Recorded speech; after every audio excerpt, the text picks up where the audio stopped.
Ardeburin? Ooh, give me those precious pine points. Well, here you go. 1,000 pine points to you. Mary Katie Austin. Yes, you're second for 500. And Rami Gilneas. 250 pine points for you. Doug, you should put doubt as a virtue at the start. Yeah, maybe, but it would trigger the philosophers out there. That's the only reason why I would do it. Is they hate it when I say doubt's a virtue because they define doubt differently. I define doubt as questioning, being open to belief revision, not the emotion type of doubt. And so yeah, I think it's always good to question, especially your deeply held beliefs that you really, really love. Those are the ones you should question the most. So if you're a Christian, you should question your Christianity every day. You should doubt yourself or doubt your Christianity every day. Wake up in the morning. Oh, I doubt who I'm praying to is real. You know why I say that? Sorry, that's a little raspy. I say that because you have the most bias in the things you really love. You have the most bias in the things you deeply, deeply hold and are dogmatic to. So this live stream is going to peeve off some atheists. And that's good too. I like doing that. I like, see, here's the thing. When I left Christianity when I was 40, 10 years ago, roughly. Well, I started to leave when I was 35. It took about 5 years. I tell you one thing, I was not comfortable around atheists. I still am not comfortable around a lot of atheists. So if you're a Christian right now doubting, or even a Muslim, and you just like, I can't get into the atheist lifestyle. I can't change my wardrobe into an atheist wardrobe, and I can't do my hair like atheists do. And I don't want to have those types of atheist friends. I get it. I get you. And I'm here to say you don't have to hang around those types of atheists. In other words, I'm saying there's a whole spectrum of atheists out there. And some of them walk among you very close, and you're not even aware. Some of them vote Republican. Oh, now 66%, I think, vote Democrat. Some of them are on board with this critical race theory, which we're going to talk about. But I'd say a lot of them aren't. Some of them will say they believe in objective truth and objective reality. Some of them don't. What else is there? Some of them swear and drink and smoke and are addicts, but most aren't. What other fears did I have? I remember going to my first atheist, in quotes, conference and feeling horribly uncomfortable. It's like, why can't these people just be nice? Why are they so angry? The thing is, I don't know. Maybe I'm wrong about this one, but I think most atheists are not bitter and angry. Now, the ones who are freshly out of religion, I think, feel that they've been lied to and betrayed, and so they are a little grumpy and cantankerous at times. But I totally get it when Christians look at atheists and just say, I don't want to be a part of that culture, that lifestyle, that whatever you want to call it, because they have in their mind what an atheist is. And so when I have any opportunity to agree with a Christian and show that I'm willing to go against that stereotype of the tribe, I'll do it. And I'm going to mostly agree, I think, with things that Greg Koukl says in this live stream. So let's get right to it. How much GameStop stock did I buy? 0. I don't gamble in that way, but it is kind of funny. You know what's happening there, right, Nathan? It's the retail investors are sticking it to the hedge funds, which is beautiful. I love it. You know what's interesting is oftentimes when the stock market goes down or particular stocks go down, there's this, people cry out like manipulation. Well, you can manipulate the stock market going up as well. In fact, if you don't believe me, just ask the Federal Reserve. Oh, I don't want to get into that. Let's get into this. The book is so good and the tactics are so essential that we thought we'd discuss some of them again. Frank, buy a Blue Yeti microphone or some type of Samsung microphone. Your audio is horrible, Frank. Come on, you're a seasoned pro of how many years you've been doing this? You even got a team, a staff. Like, I have a staff. I had to fire them when they make mistakes. You need to fire whoever is in charge of your audio. Fire that person. Come on. Accountability. Again, when the book came out about 15 months ago, the new edition, we had a program, but I want It gets a little bit better, I think. Talk more about it, and also to talk about an issue that is encroaching on us and the church right now, and that is the idea that you can be so skilled at tactics, but if people are not open to reason, what do you do then? That is a great question. What do you do when people are not open to reason, don't even care about a topic? There's many topics I don't care about. And if someone wants to convince me of something, hey, I don't care about it. So you got like, no, well, I want you to care about, but I don't care about it. How do you get people to care? How do you get people to be open to certain things? I think the only way, not the only way, I think the best way is you got to have a relationship with them. No one's going to really listen to me unless they have a relationship with me. I'm probably not going to listen to any Christian what they have to say at this point in my life. I've heard it all, unless there's some type of relationship there. But even then, it's like I reject first century Christianity, and what will change my mind is a pretty solid marker. Light this up in the name of Jesus, and then I'll change my mind. But until then, that's where we are right now. So it's always great having Greg on from Stand to Reason. Greg, how are you? Hey, I'm doing all right, Frank. You already made your first mistake, though. You said ladies and gentlemen. So I can't say that anymore. I'm sorry. Yes. There you go. So that's a dig on the whole pronoun thing and, I don't know, identity thing. I'll let you just know when I see someone put their pronouns out there as I prefer to be called he, him, or whatever. I see that as virtual signaling. I see that as weakness. I see that as, hey, look at me. Look how compassionate I am. You know what? If someone wants to call me a she, go for it. Won't bother me. At least not in Congress. Fellow hominoids. So what should we say, Greg? We got to come up. What would be the female version of Douglas? Dugella?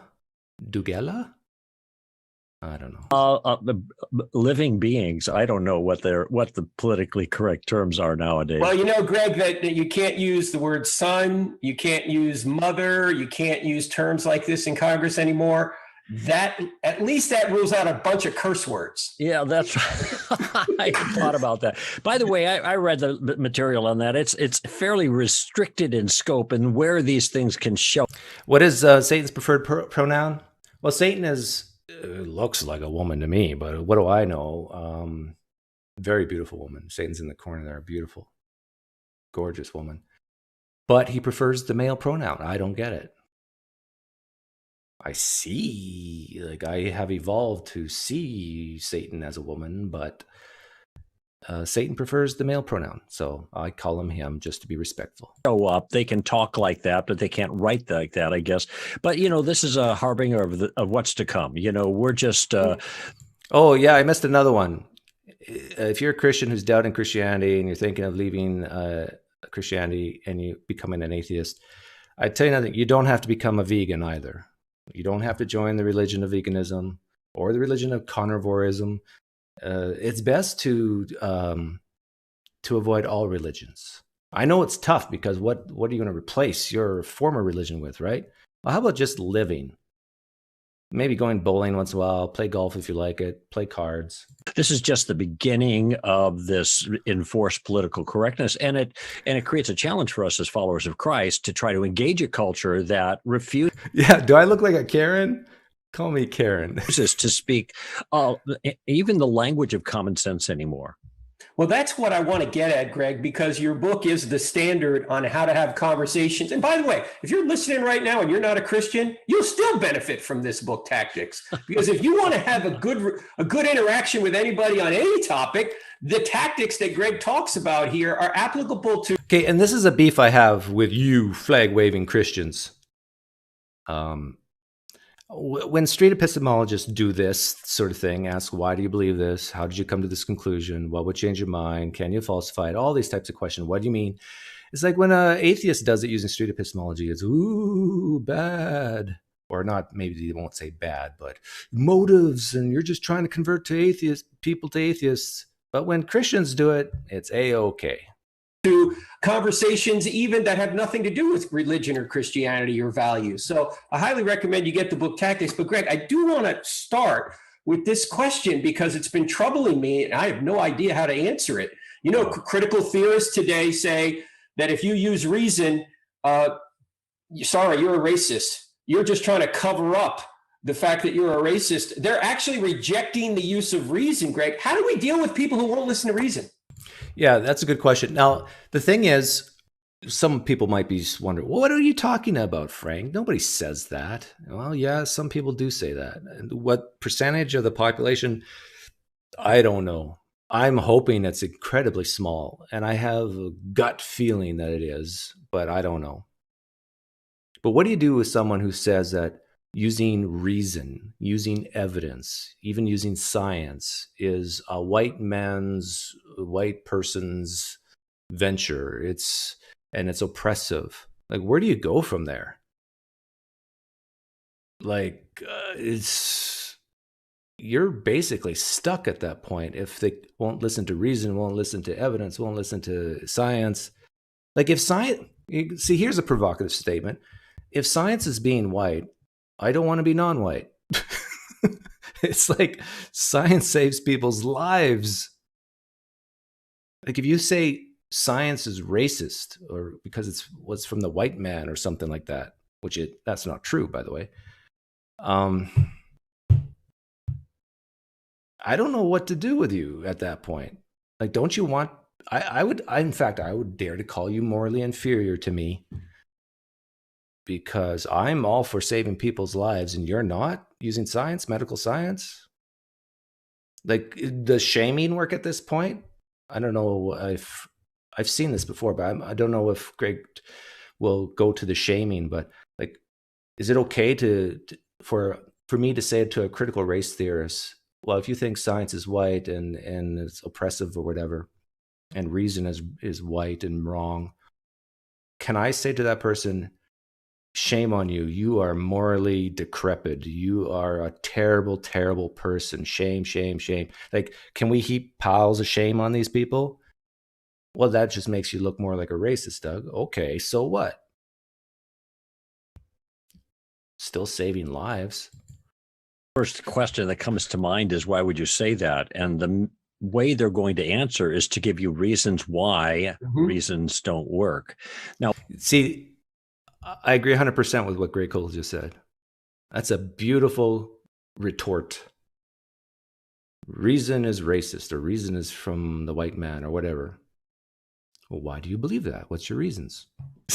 It puts them in, like, it is so incredibly easy, in my opinion, to combat these specific ideas. It's like you can literally take half your brain and tie it behind your back, because it's just, in my opinion, so stupid. Now, what this does is it's not meant to be clever or glib. It's meant to... No, it's okay, Greg. Go ahead. Say to the critical race theorist, no, this is clever and this is glib and this is going to put you between a rock and a hard place, and you're going to probably get triggered, but here it comes. It's meant to reflect a very important truth that I talk a bit about in a chapter in the new edition of Tactics called Inside Out. And this is a really, really critical concept that I've been using for years and years. And the idea I got from Francis Schaeffer. And See, listen to the mic quality difference between Greg Koukl and Frank Turk. Incredible. The idea is that human beings are all made in the image of God, as a matter of fact, and they have to live in God's world. Okay, they cannot escape that. And since they cannot escape that those things that are built into human beings in virtue of being made in the image of God, that's on the inside. These things are going to come out on the outside eventually, and it doesn't take very long. Okay. And embedded in the challenge that you offered was the same concept. You can't use reason. Okay, well, why not? Yeah, I think he did say the book is called Inside Me. It's a fair question. And then they're going to give you the reasons why you can't use reasons. In other words, they have come to a conclusion for particular reasons, and they think their conclusion is valid and sound based on the reasons they've offered you. Now, they can't help from doing that because they are human beings made in the image of God. It is an automatic response. All right. So the first thing that I want people to understand is that they have an ally, and their ally is reality. The way the world actually is, that is the way God made it, and the way human So yeah, I agree with the first part of that statement, but I don't think God made it. beings If God did make this world, he did a terrible job. actually are, that is the way God made.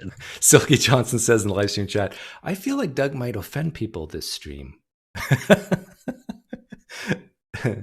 Maybe them. And if you understand this concept, then you can begin looking, or rather listening, for the cues, or rather the tells, the giveaways that are in people's language. Now, it's not, we don't do this for the sake of having a gotcha moment. All right. Because as you pointed out, Frank, it is very, very difficult to navigate in discussions, especially with the critical theory types. And I'm not sure how much you've got into this with your... Yeah, I agree with him here. I've had a couple of discussions with the critical race theorist types. Most of it's been on text. And it is incredibly difficult. I have a huge advantage, though, over them in the sense that them calling me a racist doesn't work. You can't. I mean, you can, but it's going to have zero impact on me. And so that's their number one go-to weapon, is to make people feel guilty for being racist.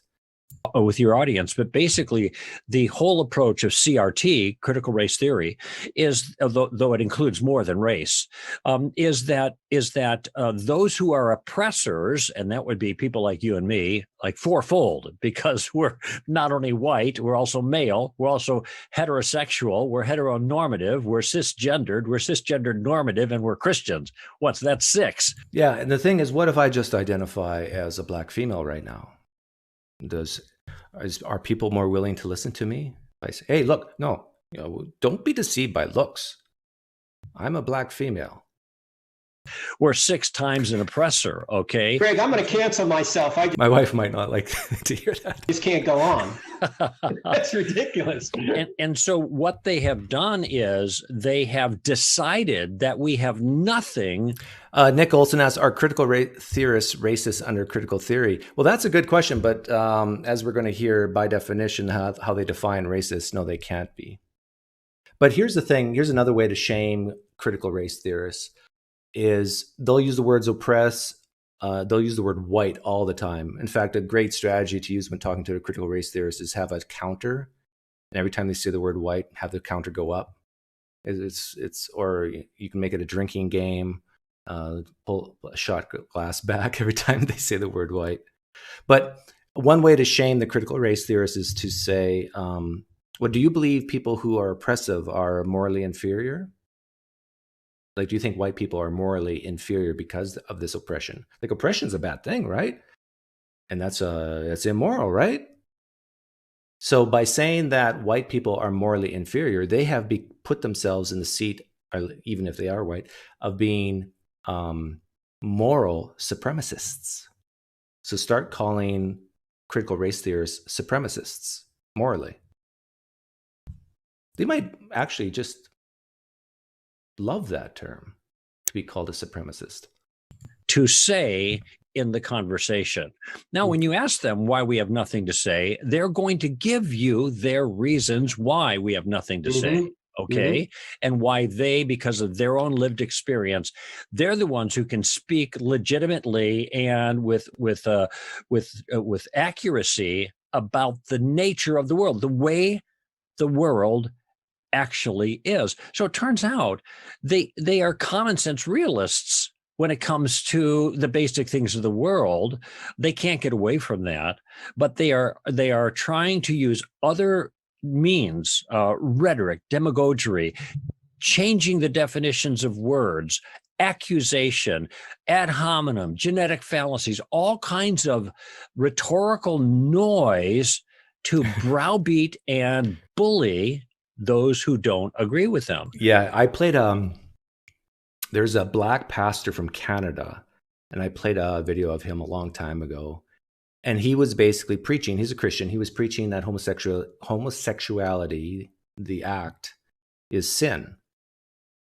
And of course, all these people with light skin held their signs and banging their drums and trying to silence him.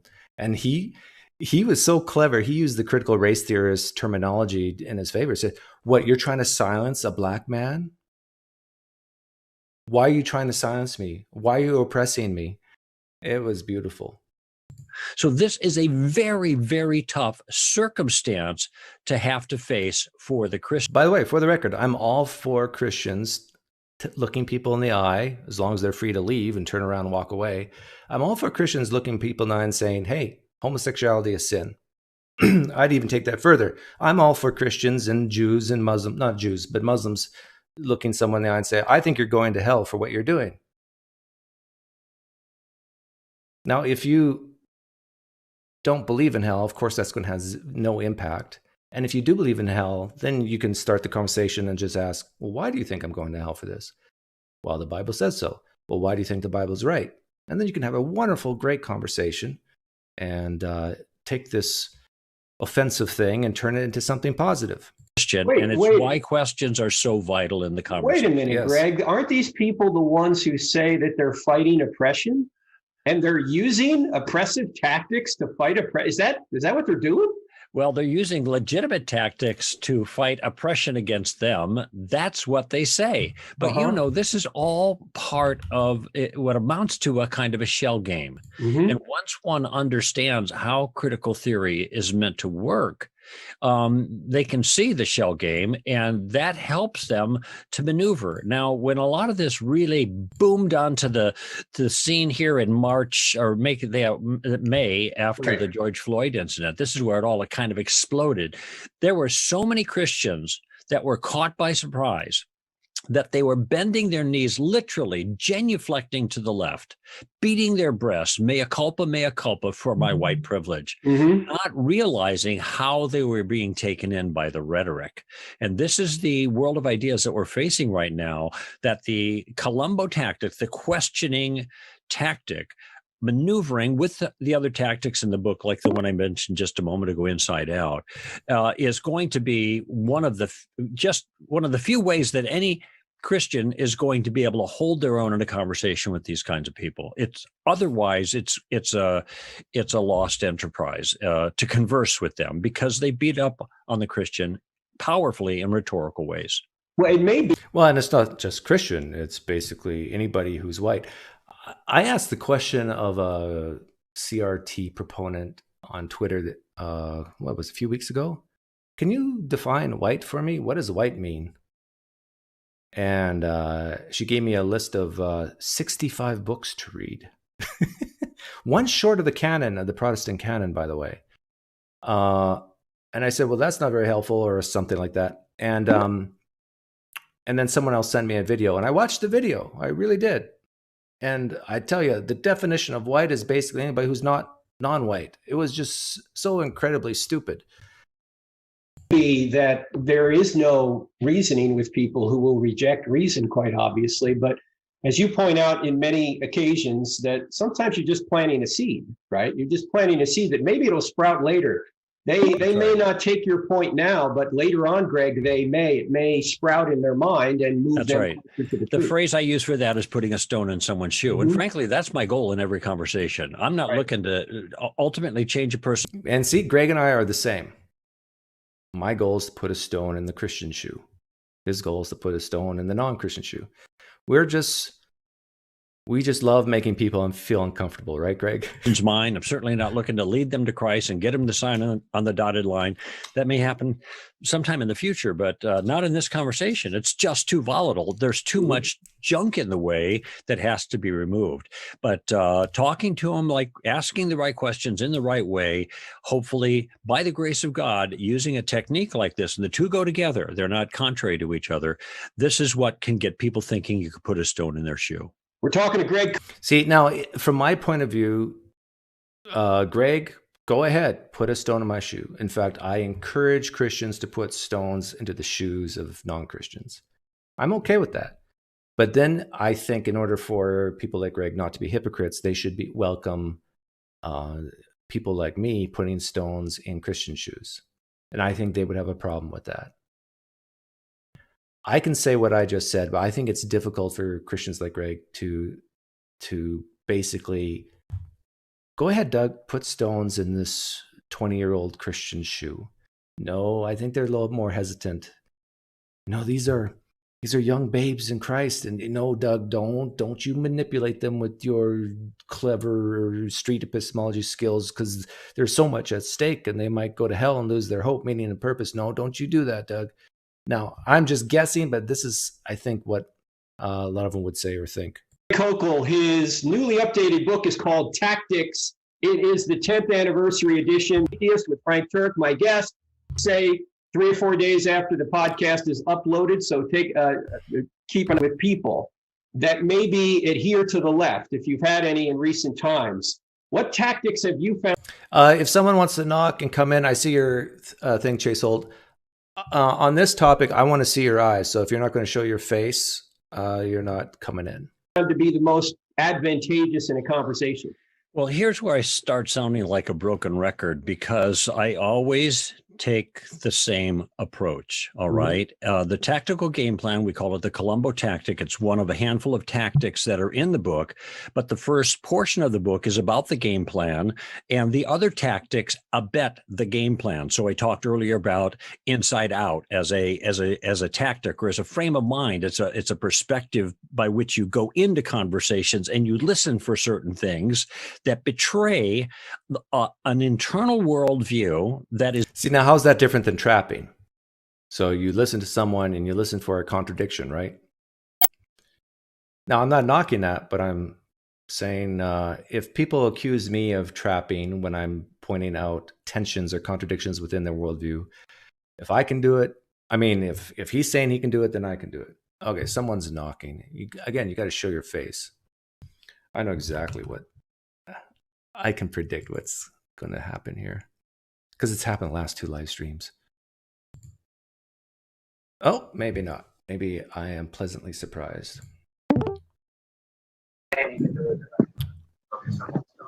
Okay, you got to turn off your YouTube, Chase, because you're on. I can see you. Is it okay if I show your face to the world? Oh, of course.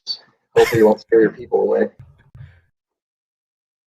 Well, I'm getting a huge echo, though. Turn my volume down if you can.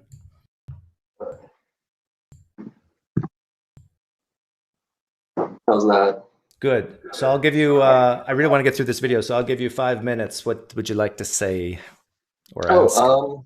Just seems like with a lot of the different sides, even on like the right and Christians, kind of what you're saying, there's a lot of ton of misinformation about what critical race theory actually is. And if you read the actual papers, it's not really that like in depth in making you be like, oh, white people are necessarily racist and all that stuff. If you read the actual theory and what the actual academics are saying, not like talking heads on like Fox News or CNN and that stuff, it's pretty common sense stuff that's been around since the 1980s. Like critical race theory isn't even that new. It's been around since the 80s. Okay, I got 2 comments about that. Number one, I think Greg and even myself are focusing on those very vocal voices, not necessarily the research papers. And number two, could you summarize critical race theory in 2 or 3 sentences? Yeah, a lot of it is just kind of, I don't want to use jargon, but a lot of it is looking at like econometric factors, which is looking at a bunch of different variables, and then you isolate one and you see kind of what is that variable that's causing a discrepancy in society. So a big issue is everyone knows, like, uncommon thing, African American people are charged higher interest rates given the exact same income. All else equals, cerebus paribus, all else equals, African Americans are charged like 0.6% higher in interest. I'm a finance and econ person, so I always focus on that stuff. So just stuff like that, looking at just like all else equals, what's the difference if you only account for race? And then it's just saying like there's only one factor, like all these other societal factors are taken into account. The only thing that explains this variable is race. Okay. Yeah. Getting an echo again. Oh, sorry. But like it even talks about like issues, it'll talk about issues that white people face over like other races. There's like tons of data on different sectors. It just seems that like, because it's really easy to propagate and turn into like propaganda and get tons of people to view you if you can just like misconstrue it. So I think people are just turning it into like a marketing thing. But even if that's true, what you just said about that specific example of interest rates, I'm assuming you're saying with same credit score? Yeah, income, everything, number of kids, all else equals. See, and that just shows that it's not a race thing, it's a cultural thing, because does that happen with Asians? No, it's cerebus paribus, all else equals. It's only with African Americans. Yeah. So they have different ones for like Spanish. I think I can't remember all the data, but even like Hispanic people are charged a little bit more. It's all keeping, you only change one variable, like with science, you only change one thing and you see how that impacts the model. That's pretty much all critical race theory is. Yeah, but does it get to the cause? I mean, maybe. I don't really know. Like, what do you mean the cause? Like, why is that happening? We would have to go inside people's brains. A lot of it's our history. People just we're apes. We have that ape brain mentality of like us against them. I don't like these people type of thing. I think that's more like psychology, and it's really hard to get empirical data on like that part of the reasoning. I think it's probably partially due to statistics. So let's say I'm a painter and I paint people's homes. And let's say the way I charge is I collect when I'm done. Mm-hmm. Now, if I have 100 paint jobs, 100 in a predominantly African American neighborhood, and 100 jobs in a predominantly non-African American neighborhood, and I find out that after I've finished doing my painting jobs, I only get paid half the time in the African American neighborhood and 95% of the time in the non-African American neighborhood. What is a rational, reasonable thing for this painter to do? I don't know if there's really data showing that, but if that was the case, yeah, on people who pay and all that stuff, but there's not really any data that shows like are African American people, say in like Compton, more likely to pay for this like contractor than say like I'm an Arizona kid too. I live in the Valley, and some like more wealthy person in the Valley. Like there's no data we just don't have that data.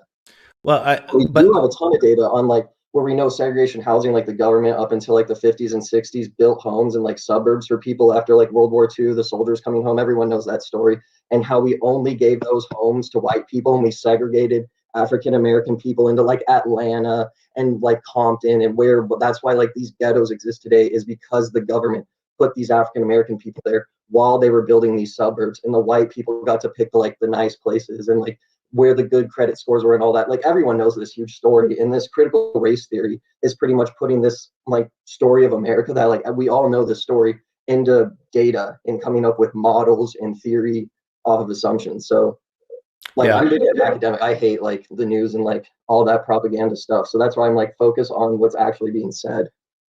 Yeah, but I think what you just mentioned, I got to mute you because I'm getting feedback. Like the Canadian equivalent to the African American culture problem in the United States is the Native Americans. And what the Canadian government did is basically just paid rent for Canadian soil. And so if you live on a Native Canadian reserve, you don't have to pay for anything. And I think what ends up happening is you get a situation where people lose their self-worth and dignity and that leads to substance abuse and so forth. And so I think maybe part of the cultural problem in the United States is this feel sorriness for. It's like more likely to help, but it actually trying to help, but actually will end up in the long term hurting. Here, I'll unmute you. Yeah, I forgot I was muted. But yeah, that makes sense. Critical race theory, they're really big proponents on not just providing rents to people, like just giving them the fish. One of their big tenets is changing how we fund education because it's based off property taxes. So if in the 60s we made these African American people go into lower worth houses, and then white people got the more like wealthier houses and the investment and all that stuff, and your education is based off your property value and your property tax, Right. How can you compete in a society when like these kids, no matter white, black, but it just tends to be that African Americans were put in these like cultures? We're in a capitalistic society. How can they compete with someone like me where I got a really good education? I had a touch screen like whiteboard in my computer. I got all the like resources I needed. How can they compete with me if they're sharing a pencil? They can't. That's the thing. Yeah. But this is not just a African American culture thing. This is like it's a poor thing, right? What you just said. Sorry, I have you muted. We're going to have to go back and forth because of the background noise. Yeah, I think this is a poor versus wealthy thing. And here's the answer. I think the solution to this problem, and this is the solution that people are going to hate, and that is don't reproduce until you can afford it. Let me unmute you. Yeah, and that's really cool and everything, but how could these people afford it if we know our education is based off property value, and the way to get more successful in society and like a capitalistic society is to educate yourself? That's the number one way to increase your income, is to earn a skill. May that be a trade, plumbers. Your garbage man makes 6 figures. He's making more money than most people, but you still have to have an education in a good, like a trade program in that. These trade programs are in these areas. So even if they want to gain more wealth, it's not like black people are like, oh, I love being poor. Ha, ha, ha. It's like, no, they don't have any opportunities, no education. There's no funding going into. Well, there's because of how our culture is set up. Yeah, there's one thing that I'm saying that's the key educational part, which you don't have to go to school for years and years to do, and that is don't reproduce. But that doesn't take away from the point of the education funding. You need to change how you fund. Like that's how you gain wealth, is through increasing your skills and all that. And in an advanced society I agree. Today, that takes money. It takes like you either need to go to a trade school, which is like learning how to weld, learning how to do whatever that is, or going to education to become a doctor, lawyer, like us in finance. I agree, but I'm saying that the root of the problem is options, and the poorer you are, the less options you have. So just create more options. Yeah. But the way you create more options in a capitalistic, well, there's no such thing as a true capitalistic society anymore. But in the United States, the way you create options is through money. Yeah, and by increasing, what you want to increase the financing to these people's schools so they have the same, like, so it's not based on property taxes. Hang on a second, Chase. Here's the point that I'm making. That you only need one piece of information of education to start that ball rolling in your favor. And that is, don't get pregnant. And how does that solve the funding part? How does that, if someone doesn't get pregnant in Gilbert and someone doesn't get pregnant in Compton, or if someone does get pregnant in Gilbert, here's how it solves it. I'll answer your question. Here's how it solves it. It solves it by saying you can't even get an education if you're pregnant. I mean, you can, but it's hard. I mean, you got everything against you. Yeah. You're in survival mode. And so if you come from a very poor society or neighborhood, and you see what your parents have done, and they brought you into this world of poverty, step one is basically don't do what your parents did. Step two, don't get pregnant. Do everything in your power to not get pregnant. Don't try to find love and sacrifice pregnancy. And then after you've done that, then you can very slowly get that minimum wage job. But you're not pregnant. I mean, you don't have a family. You don't have to make a ton of money at that point. Then that frees you up to save It frees you up to get even more education. Even if you come from a horrible neighborhood, there's still things you can learn to help you get started. Now, everything I'm saying, a lot of people might say, well, that's easy for you to say, Doug, but you really don't need a ton of education for those two things. Avoid the mistakes of your parents. But in order to get a wage, because you have to, like, even when you start that minimum wage job, you can't just stop and be like, oh, I'm going to go to school and all of a sudden your costs stop. No, most people are barely surviving off these minimum wage jobs. The 40% of Americans have a negative net worth. Like, there's no way. And these are the people who, and those people have kids too. Yeah. So it's the same thing where even if they want this opportunity, they can't. They're just too poor. Like, if they stop working, they starve. And there's no way, like back in like your day, or not even before then, like the 60s and 70s, where your janitor got the same college option that the CEO did.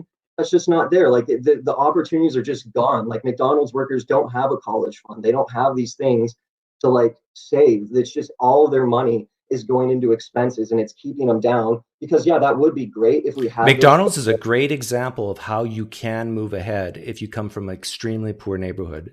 If you are a person, let's say you're African American and you go to McDonald's and you show up to work on time every day and you do the best job you can and you move up from washing the toilets to being on the crew and maybe after 5 to 10 years you're a manager. I know this from personal experience because I work with a lot of McDonald's operators, and you can make $70,000, $80,000 a year with zero education as a McDonald's manager. How many McDonald's managers are there versus the employees? There's not enough positions. It's like even a crew labor. That there's some of these people are able to move up, but at the end of the day, those employee spots still need to be filled by people, and they're not paying enough for them to earn enough money to then go and pay for like their kid to have even a kid. That's why people are that's the point. Like, we're not having kids. That's the point. Like, McDonald's jobs are not made for people with kids. No, they actually are. The minimum wage, I mean, that'd be a whole other discussion, but the actual wording of the minimum wage law is to provide a minimum standard of living to easily survive. That's the actual wording of the law. Here's the rule of thumb that I've taught my own kids, and I've said before, and the rule of thumb is, this has changed because I came up with this years ago, but in order to have one child, you should be making $50,000 a year. 2 kids. Most jobs, the median income for people is $18,000 or I think $22,000. So that's right. Like, so don't have kids. By that logic, America would go extinct. That's why. It wouldn't. That's why we need to increase. I'm saying education spending. It shouldn't be unfair based off property value. Just because your house is worth more doesn't mean your kid deserves a better education. Why do you think America would go extinct? Because that allows income inequality to spiral. Because those who have more money have more resources to then go out and get more money. It should be where, like, just because, like, it's not the kid's fault. Just because your house is worth more doesn't mean you get a better education. Education is a way for you to see who is worth what you are. It doesn't matter if you're born into a millionaire's family or poor family. Give each kid the same educational opportunity and see where they go. It's like it's called meritocracy, and it's just completely what we've gotten away from. You're talking about a top-down approach, where I'm talking about a bottom-up approach, and they both can work, but I think the bottom-up approach works better, and here's why: because it is easier for someone, in my opinion, who is coming in a poverty situation to control themselves rather than the society around them. I think almost everybody on the planet agrees with that. It's easier to control yourself than a whole society, and so if you can take measures to, and people have done this, it's shown that it can be done. Take measures to better your own life, assuming nothing in the world gets better. If you come from that assumption and basically assume the worst, assume the worst and still try to adapt to it, you can improve your life.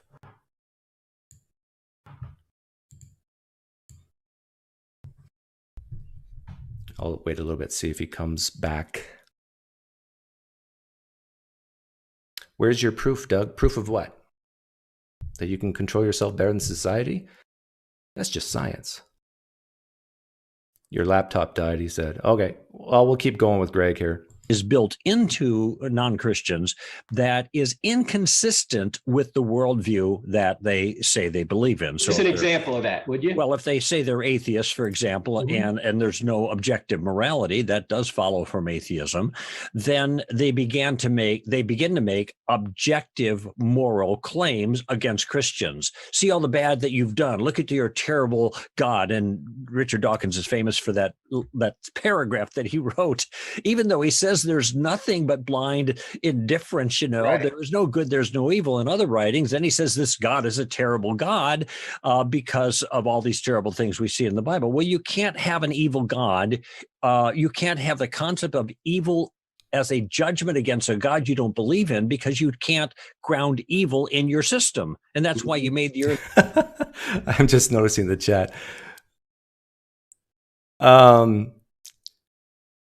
Oh, there was a good one here. Where was it?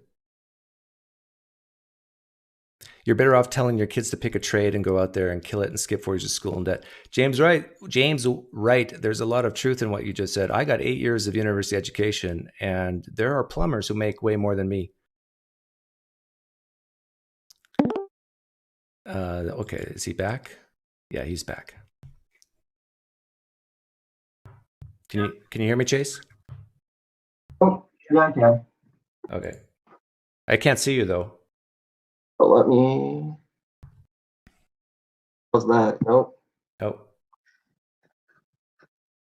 What about that? Video settings. Oh. Your audio's better. Well, maybe not. Let me see. How about if I leave and come back? Would that work? On the top, there's a gear, and you can make sure you're. Actually, no, that won't help you because you're. Yeah, well, if you have a camera, make sure it's set at the right camera, and then try refreshing, and then come back.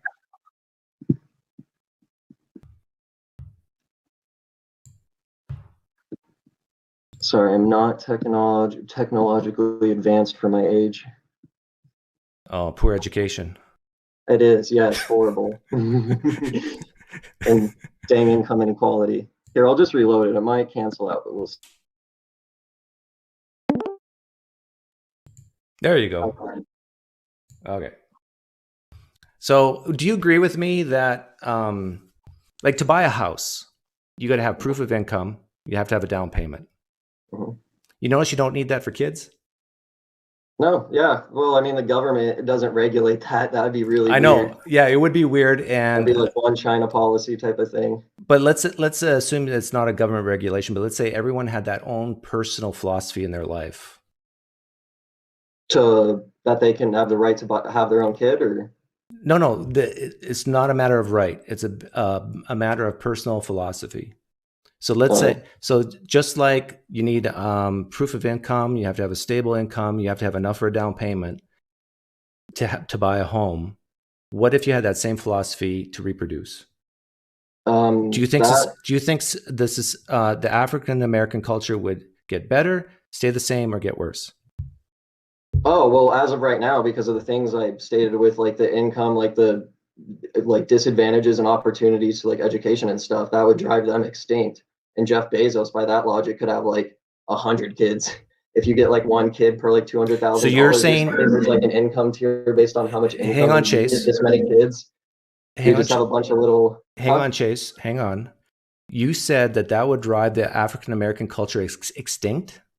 Well, I mean, in America, they wouldn't be able to like keep on having kids and stuff by that logic. And then, do you have such a low view of African Americans that they couldn't do it?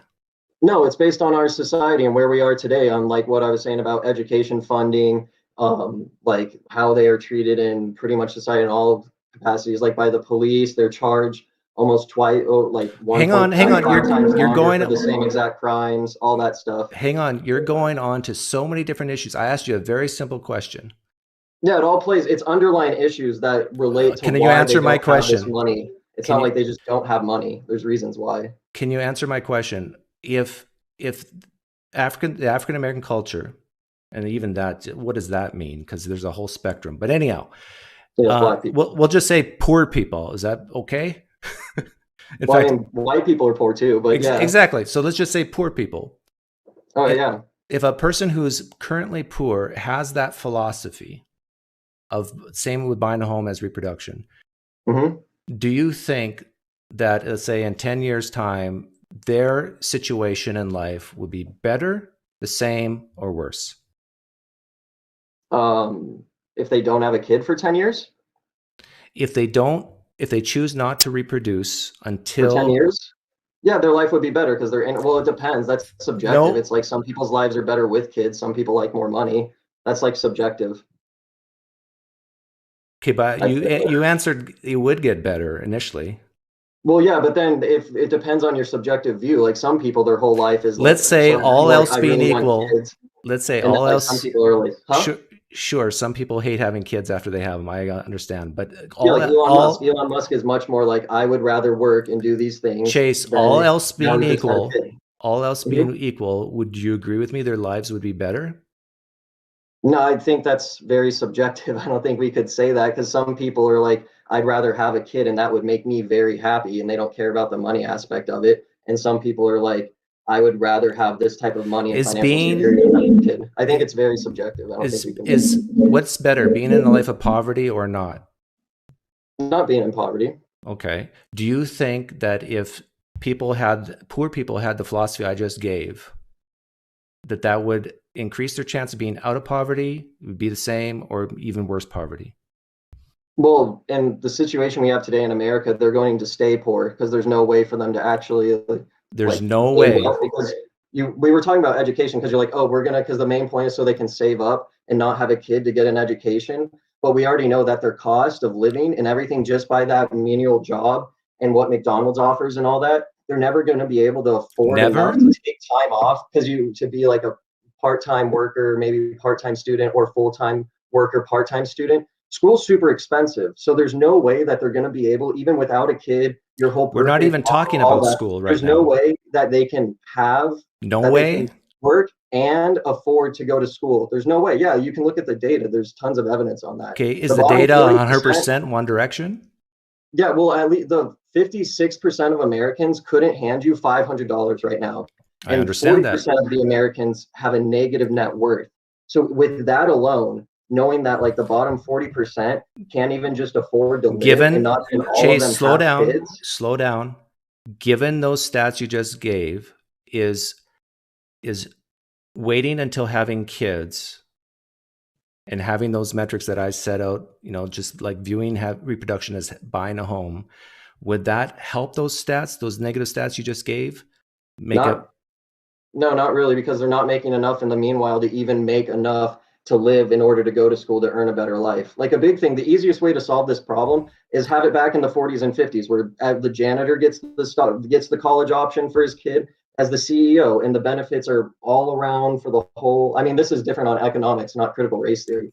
But you agree people everyone has the equal opportunity to succeed. You're not saying, oh, we're going to force you to succeed and you'll be the same as everyone else. It's like, no, you have the equal chances to do the same thing that like Elon Musk's kid will have in education versus Chase. Can people be successful without going to college?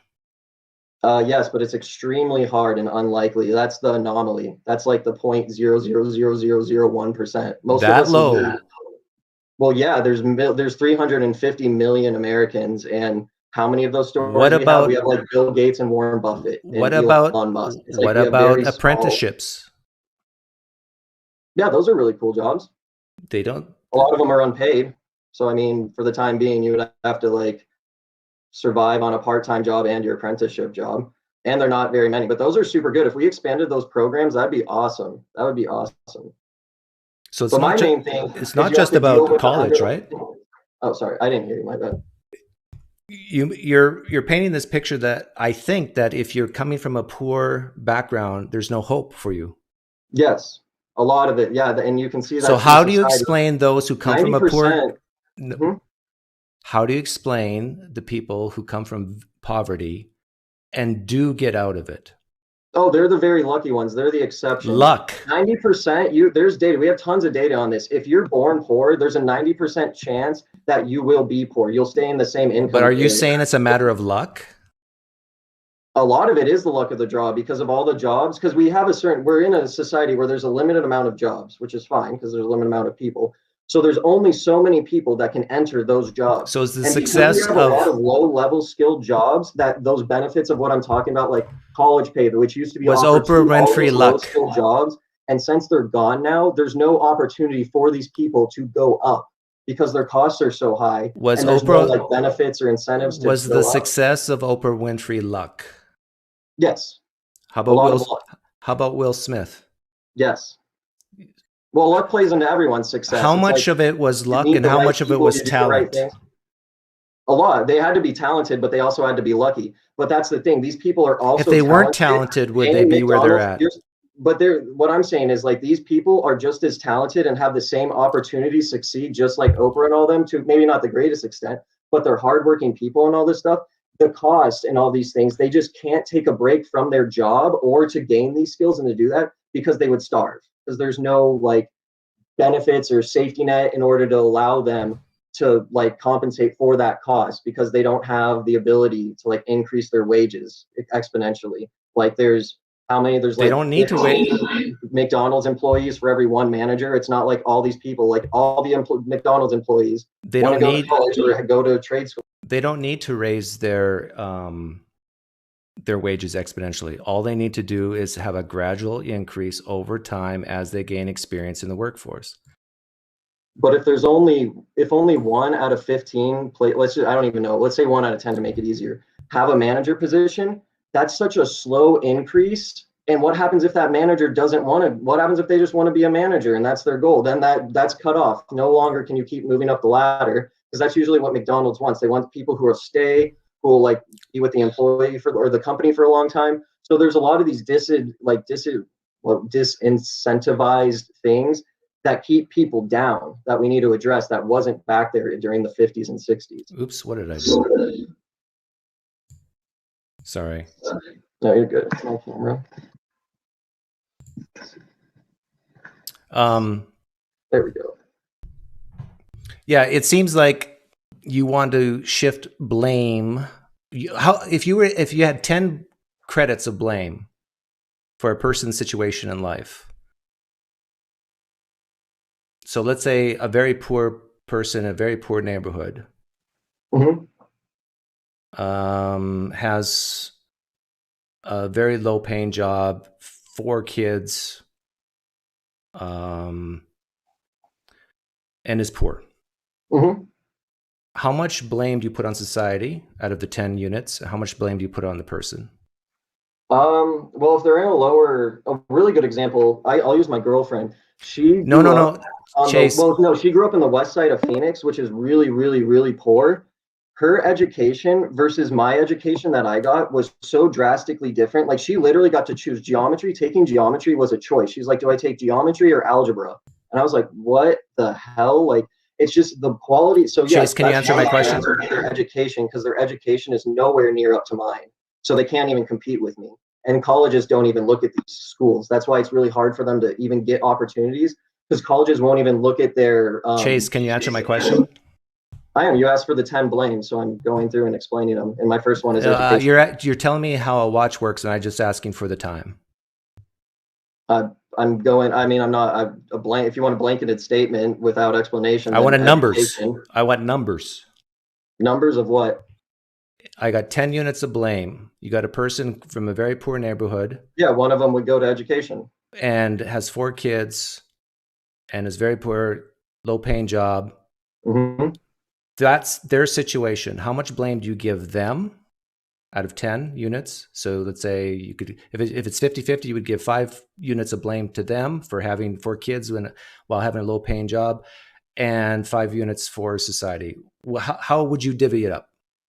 Probably like almost 10 to society and 0 to them because people don't want to be poor. Like that's why I was bringing up the example with my girlfriend. It's not like her family, just because her mom was poor, they were immigrated. So this is where we're different. Came here from Mexico. It's not like they want to be in this situation.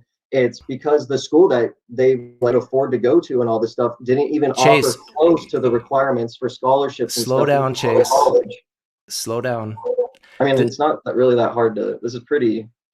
See, now common stuff. me personally, I would give it 8-2 in favor of blaming the person. This is where we're different. You go 10-0. So how would, in your model, in your situation, how would someone in West Phoenix who doesn't have, they weren't forced to take like algebra, they don't have the same extracurricular activities, they don't have the same type of like AP programs and all that type of stuff, how could she compete with me if we're both want to be like finance majors? Who's the school going to pick in order to get that spot? Yeah, if you want to both be finance majors, you have the edge. Yeah. So, and then, but not everybody wants to be finance majors. And I'm going to get that money, and I'm going to be able to have a good life and get my kid almost in the same exact school that I was, and she's going to be poor. Chase, slow down. And then we're in the same situation. Slow down, Chase. You're also making this story of economics. You're also making the assumption that your girlfriend, was it girlfriend you mentioned? Mm-hmm. What if she makes more money being a hairdresser, starting up her own business and having a whole bunch of things, and you become a CFA? Well, you're assuming that just because you have a better education, you're going to make median. What's the median wage of a hairdresser versus the median wage of a CFA? I understand. You can't just go to externalities or like the obscure and be like, oh, some hairdressers are super rare. I'm making an extreme. Slow down. I'm making an extreme example to show that just because you have an education in a certain field, like not everybody wants to be in finance. And to be honest, I don't think a lot of people have the way their brain's wired. Some people are better with spatial learning and auditory. Some people are better with numbers. Not everybody wants to be in that specific field. So not everybody is cut out to take AP courses. Yeah. I have a son who trade school and all that. Yeah. So I brought that. Yeah. That's why I brought that stuff up too. So you are equating success to a very small segment of society. And I already talked about trade jobs. It was just the one example. I can't like an example encompass like every single job in my example. So I brought up specifics. And that's we agree. You care about the general. You care about what affects most people, because what affects most people is what carries through on in society. And at least in economics, that's what we understand. At like externalities and like outliers, those are picked out in data sets. Outliers, you don't include in a data set. You only include what the general principles are, because outliers, they're not statistically significant. So I get that's super jargony. But I only care about the statistically significant things, which is like, what's the median wage of these people? Or because averages are skewed. And the median wage of what I would be earning as like a person with a finance degree doing like, I'm a financial advisor. So saying like stuff like that versus like what she's doing, being a like doing retail job or all that. My kid is going to have a much better chance of succeeding than her kid based off how our education. How much of a part does intelligence play in your opinion?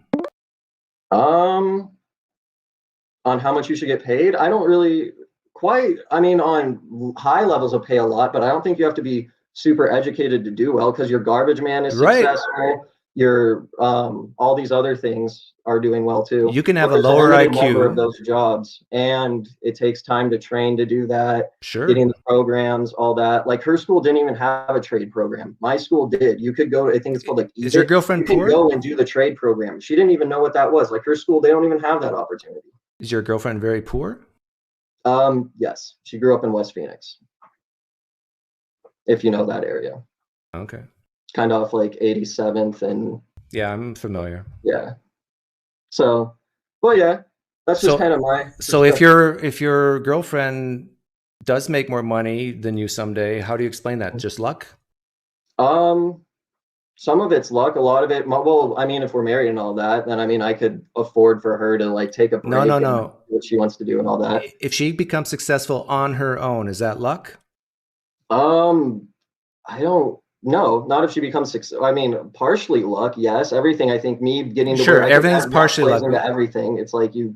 If she becomes successful on her own, meaning like not with your help, if you get married someday, is it more her talent, drive, or more luck? Oh no, she would have to have to get as successful as me. She would have to have way more drive, which is the issue. Because if you think about it, just like. Every single person has a limited amount of drive, no matter the race or all of that. But if the barrier to drive, let's call it a barrier to drive, to enter, is much higher for poor people, which tend to be like minorities and all that, than white people and wealthy people, where I don't have to have even as hard of a drive in order to succeed. Do you think drive is genetic? I have so much more drive just to earn the same amount of money. Do you think drive is genetic? So that's my big thing, is like a barrier to entry. We need to decrease these barriers of entry so everyone has the same entry level in order to succeed. It's like they might not have the same outcomes, fair, like who cares about that, but they should have the same barrier to entry across the board, no matter your race, I agree with that. Religion, income level, all of that. So that's my big thing, I guess, is how I could sum it up, is decreasing the barriers to entry. I heard you the third time. And I agree with you. But do you think drive is genetic or more cultural? Cultural, definitely. I don't think there's a drive gene. So you can learn to have that drive and that initiative? Yeah, I think almost all humans have it. I think all humans want to succeed. I think it's a really, are you going at like, do you think you learned that in college? Or just like being on their welfare or something? Do you think you learned that in college? No, I had a hard drive from your parents, or just like your surroundings, your work environment. From your parents. So do you think African-American families are teaching them to just be lazy and don't work and don't do this? No, I think some African-American culture does value education as a white man's thing and therefore might not value it as much. But to what extent, I don't know. Yeah, see, that stuff's really, that's why I don't like talking about that stuff. Okay, now wait a minute. Because that's the same as like AJ. People in Apache Junction are the same way. They're anti-intellectuals. But when I asked you earlier, why is Oprah Winfrey successful? Do you think do you still go by it's mostly luck? Or maybe her parents had taught her drive at a young age, and maybe she does have a lot of natural talent. I know, but do you think these poor people like my girlfriend or like other poor people don't have this drive, and that's why they're poor, and somehow Oprah Winfrey has this magical drive that somehow not magical. You just said it was taught. Same drive as everyone else. It's just she had the lucky opportunity. That's what's really weird. Wait a minute. No, like hang on. Magical drive, or like this magical thing that allowed them to. Hang on. I asked you about drive just before, and you said I asked you if it's genetic, and you said no. It's probably your parents, right? Is that what you said? Now you're saying drive is some magical force? No, it's something that can be taught. You're saying like Oprah Winfrey. That's what I'm saying. You're saying by like Oprah Winfrey, somehow her magical drive, she just had this magic of that allowed her to succeed over all that others, and like her drive is somehow like more like inherently better than some other like poor person's drive and all that, which isn't true. There's no data supporting that. It's just she had those opportunities and all that stuff working through, where tons of other people have the same drive. They just get shut down and knocked down by society. Is drive a big factor in success? Is drive just going in circles? I'm just going to keep bringing up the barriers to entry thing and all that stuff. I can tell you're passionate about this because you're talking a mile a minute. Oh, I just speak really fast. Sorry, I think fast. No, I don't mind it, but it's hard for me to get a word in edgewise without interrupting. But I just finish my thought and I'll stop. But I agreed with a lot of the things you said, and I think drive can be taught. Mm-hmm. But I think you offend a lot of poor people when you say, oh, if you get out of your poverty, it's because of luck and not because of things like drive, or because you chose not to have kids that you couldn't afford. And rather you chose to slowly get yourself out of poverty by taking those jobs, showing up at work on time, being the best employee you can be, and then maybe saving up some money, and then maybe having some spare time to take an online course or whatever and move up slowly. And it probably takes 3 generations of this. And it's the thing is, if you repeat the mistakes of your parents, if you can't even acknowledge it's a mistake, then you're going to be stuck. Nice. You explained income inequality really well, but the luck, I'm not talking, the only reason I'm saying it's lucky is because of the barriers to entry, because these poor people have such a high barrier. Wait a minute, did you just say it's not luck anymore? Which we already agreed on. And so since they have such a higher barrier to entry, yes, that's why it's so much more luck than what I have to do, because my barriers to entry are so low. And that's my big thing. So yeah, once you eliminate barriers to entry and everything's equal, luck doesn't have any more really to play into it. It's your drive. It's what you do. So that's why I'm saying luck has a lot to play into it now, is because in America, barriers to entry dependent on your income class, and those things are so high that if you're poor and you're successful, that's a lot of luck. When you say barriers to entry, do you have one thing specific in mind? Yeah, we already talked about cost. I mean, we've talked about a lot of this, like you saying like, oh, you just work and work and work, and eventually you'll save up so you can afford to go to college, when we already know people don't even make enough to survive. They have to take payday loans out. They have to like, they're not even paid enough to survive the 2 weeks, and they're starving. Like 1 in 7 Americans right now are starving and can't afford to put food on their table. Like this, it's just like, I get the theory behind it, and like that old like, oh, pull yourself up by your boots. And what percentage of the people who take out these payday loans have kids, I wonder? I mean, that doesn't really matter to me. It's the doesn't matter. On that. Doesn't matter. Why does that matter if it applies to both classes? If it applies to both people without kids and people with kids, dependent on their incomes just being too low, that's a moot point. You just kind of kick that out of the data set. If you have 4 kids, is it better to make $100,000 a year or $20,000 a year? I mean, we've already keep going through all of these, but it's obviously better to make $100,000 a year. Is it better? Is it better that Elon Musk is making billions of dollars while he's Chase, relax, slow down. Who cares about Elon Musk? Who cares about billionaires? We're talking about. But that's the whole point. Is they're stealing the wealth from them. That's why we keep having these issues. Is because the barriers to entry. Do you think Elon Musk stole money? Oh yeah, they've stolen plenty of money. That's why he's been sued more than any other corporation for theft on wages, for maltreatment of his employees. He's in court right now with like 4 different lawsuits on employee, like how has he lost those lawsuits? He's horrible. He treats his employees like crap.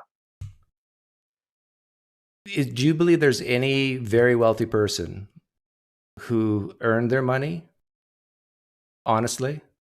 I mean, up until the point of, well, I guess the CEO of Costco, but like Amazon and all that stuff, no, they steal tons of the wealth from their employees by paying them like poor wages. I'll ask it again. Do you believe there's a very, very wealthy people who made their money legitimately and honestly, in your opinion? Yeah, there's definitely one. You can't just say like all people are like all rich people are bad, but no. But is it out of, let's say, all the people in the United States who are net worth is over 100 million, for example, what percentage of them do you is your gut intuition that they made their money honestly? Oh, 0. If you have that much money, there's no way you're paying your employees a fair enough wage. You can even, the CEO of Costco has a really good point on this. The CEO of Costco only makes $650,000. I don't care about this Costco. Well, no, this is my example. You got to let me say my example, because he pays his employees so well, and they have so many good benefits and all this and all the other like normal typical things that you see during like the 1960s America, where they get college options and all these things. But like when you go and work for Amazon, you're a contract worker. You're working like 10 hours a day on your feet. A bathroom is like a third of a mile away from you. All these cost-cutting savings. Stop, Chase. Your insurance is crap. Stop. It's just all this type of stuff. And all of the wealth is being transferred up to the top, to the capital owners. Did Oprah Winfrey, I think she's a billionaire. Did she make her money? We're kind of off critical race theory. If you wanted to get back, I don't want to just go off a huge economic spiel. Chase, did Oprah Winfrey make her money honestly? In the beginning, yeah. When she was throwing the midgets up against that like dartboard and all that stuff, yeah. She was doing good stuff then. But not now? No, because the cameramen behind them, they don't get paid a fair like what their worth is. It's all of the rent, all the stuff. How do you determine most of the wealth that is being created through every single employee in that company? Chase, is going how do you determine executives? How do you determine what a cameraman's worth? It's based, there's wage theory. Do you know like wages? It's based off your productivity and how many hours you work and the mass wealth of like the company as a whole. There's very specific ways to come up what an employee should be paid. I've done like, if you want, I could pull up tons of Okay, so out of this is very interesting. That's what we know for a fact. We know for a fact people are paid under wage because their productivity, what the value of the goods they're producing. Are some people overpaid? Yeah, Elon Musk. Are there some people? CEOs of companies are way overpaid. Chase, are there some people who make minimum wage today who are overpaid? No, because the definition of a minimum wage is providing the minimum to survive in a society. Wait a minute. To be able to afford to eat and do all that stuff. Didn't you just say that when it comes to how a wage is determined, it's determined by the productivity? Mm-hmm. Yeah, but I don't think it should be solely. That's if you let me ask my question again. There shouldn't be a floor. There shouldn't be like a market floor. There shouldn't be a market for. Well, that's saying a market floor, like a floor on the graph. Floor. You say, like saying that things can't go below this. The market shouldn't determine everything. Like, so if someone's productivity is terrible and they're paid minimum wage, if someone's productivity is terrible and they're paid minimum wage, are they overpaid? Well, yeah, by definition, yeah. There you go. So it doesn't matter if you make minimum wage, you could be paid too much. And yeah, you could be paid too much. There's people have this issue right now when you're in your side desk and you're typing away and you look at the person next to you just chilling by the water dish. People complain about that all the time, even in corporate world. You can't just be like, oh, can someone bad just to try to like pit one against another? It's an issue we have all through society. You can't. Can someone? There's no such thing as utopia. Can someone be paid $100 million a year and be underpaid? In the society we have today, no. We don't have enough wealth creation and all that. I mean, if they're single-handedly wait a minute, you define bringing the ore back to Earth and all that stuff, then sure. But there's no way one individual. We don't have an economy that like allows for one person to be worth that much. Like it's just not possible. If it's based on productivity, couldn't someone make $100 million a year and be vastly underpaid? They can, like, say, take for instance, if Jeff Bezos is like driving every single truck and delivering it to your house personally, and also doing all the procurement and shipment and all that stuff, yeah, he would be worth that much easily. But no, you need employees. One person's very limited on what they can do, and especially on how advanced things are and how specific your skills have to be. It's just impossible where we are today. If an employee, let's say me, if I guaranteed you that I could, not guarantee, but high probability that I could make you're my boss. I could make you $1 million a year. Let me get my boss post. Okay. So I, as your employee, can make you $1 million a year. How much do you think I should get? We only have 2 employees. Yeah. How many employees do we have? You and me. You should get 500,000 and I should get 500,000. We should split it. Okay.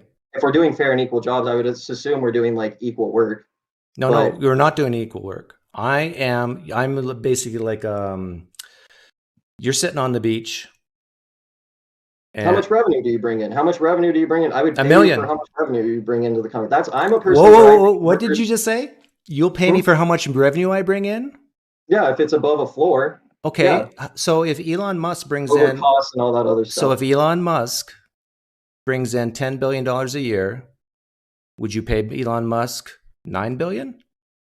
Well, he doesn't bring in 10 billion. His employees, he has engineers, he has like. Let's say it was Elon Musk alone. Let's say he owned a patent that he created, and that patent brings in revenue through a license deal.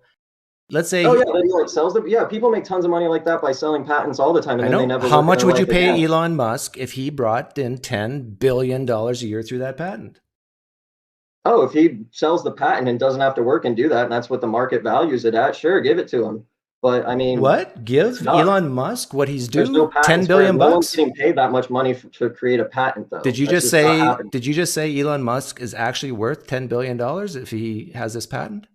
If he created that patent, hypothetically, but like, show me the patent. Like, right. No one's created a patent that's worth that much. So would you say that was an honest way to make money, is innovating and having a patent?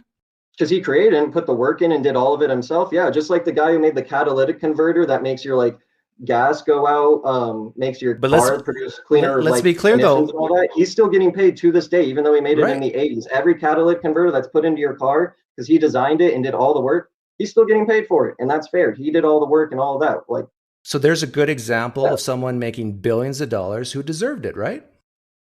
Millions, yeah, millions of billions.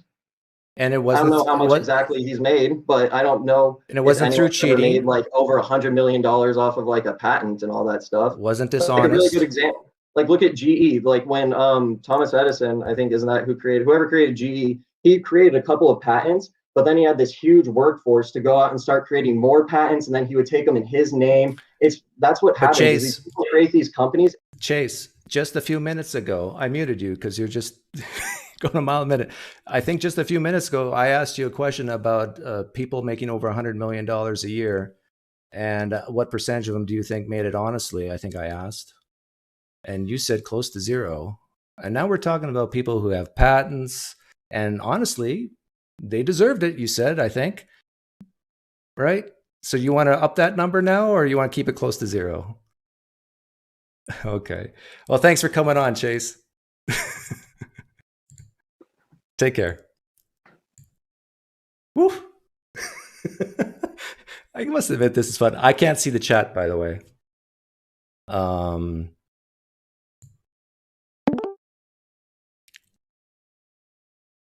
Hey, Chris. Sorry for making you wait. I'm waiting to see if I'll be able to hear you. So far, I don't think I can. Can you say something? There we go. No. What's behind you? Oh, you're a door. It's a door, right? Oh no. Can you speak up a little bit? Can you hear me? Yeah, that's better. So, what do you think of the conversation I had with Chase? I'm hearing two voices. You have YouTube open. You got to close a tab. Okay, hang on. Let me do this real quick. Okay, now can you hear me? Yep. Is that better for you? Yeah. Okay. So what did you were listening in with me and Chase? Okay, Did you hear me and Chase that talk? is your voice. Okay. Sorry, you sounded so different. I was listening to you on YouTube too. That was Yeah, make sure your YouTube's closed. So what do you want to have to Okay. what do you want to say or ask? Okay, so I was listening to all of that, and that was very interesting. But I mean, I'm an example of somebody who is quite poor. I make less than $8,000 a year. So How old are you? 25. Okay. Well, you know what? I made about that when I was 25, so Yeah. but that was years ago. I'm an a little old bit of fart. inflation. Yeah. Yeah, so I was a little bit interested to see, you seem to have a bit of a attachment to this idea of people pulling themselves up by their bootstraps, right? Yeah, I love that phrase. That's yeah. Yeah. I just Because I know don't it see irks that a lot of happening people. or what'd you say? Because I know it irks a lot of people. Because it Yeah. makes them feel like they're not doing something, and I think that's a good thing to put blame on people more than society. I think it Right. I think it causes better outcomes. Now I could be wrong about that. How and so? Because of the premise that it's easier to control yourself than society around you. Okay. And I actually think you almost can control everyone. yourself, right? But you can't control everything that happens to you, though. Correct, but there's definitely things you can do to make your life worse. And so the key to life, in my opinion, is not to do those things. Not to do those things. Yeah, I don't know. There's a lot of things. It sounds great when you hear, like you brought up Oprah Winfrey and how she did all of her stuff and made a bunch of money, right? But I think what Chase was trying to get at is that the percentage of people who have her talent and have her opportunities is just to focus on her is to ignore like 100 people with the same amount of talent who just don't get the opportunity.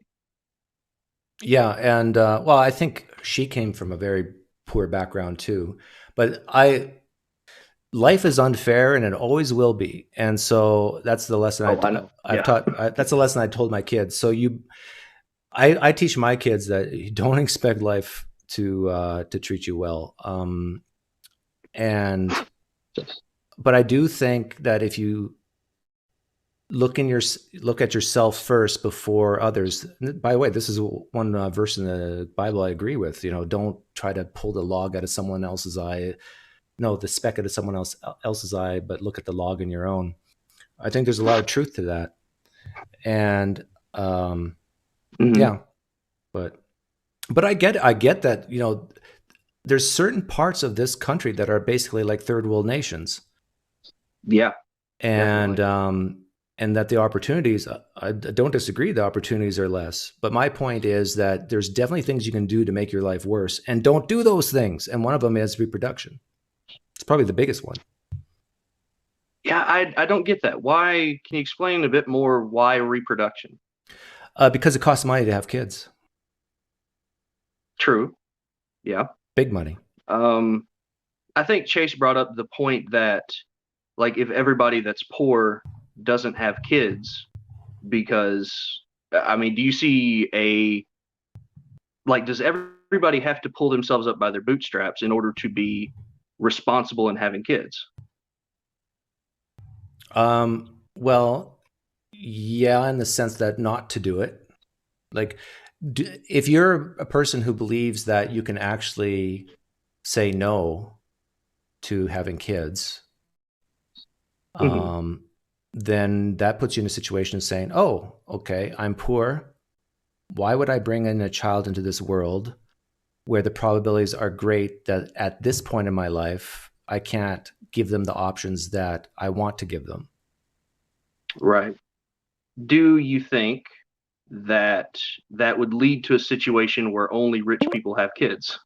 No, I think like the rule of thumb I gave Chase was, that's a little outdated because I've been doing this for a while. But if you make $50,000 a year, you're average. You're even a little bit below average income in the United States, household income anyhow. And if you have a household income of 50,000, 60,000, I think that is barely enough, but enough to have your first child. It's sort of, Okay. I view it very much in the same way as buying a home. If you can't put 20% down on a home, for goodness sake, don't buy a home. Like, people get in trouble when they do the 5% thing, and then they lose their job, and ugh.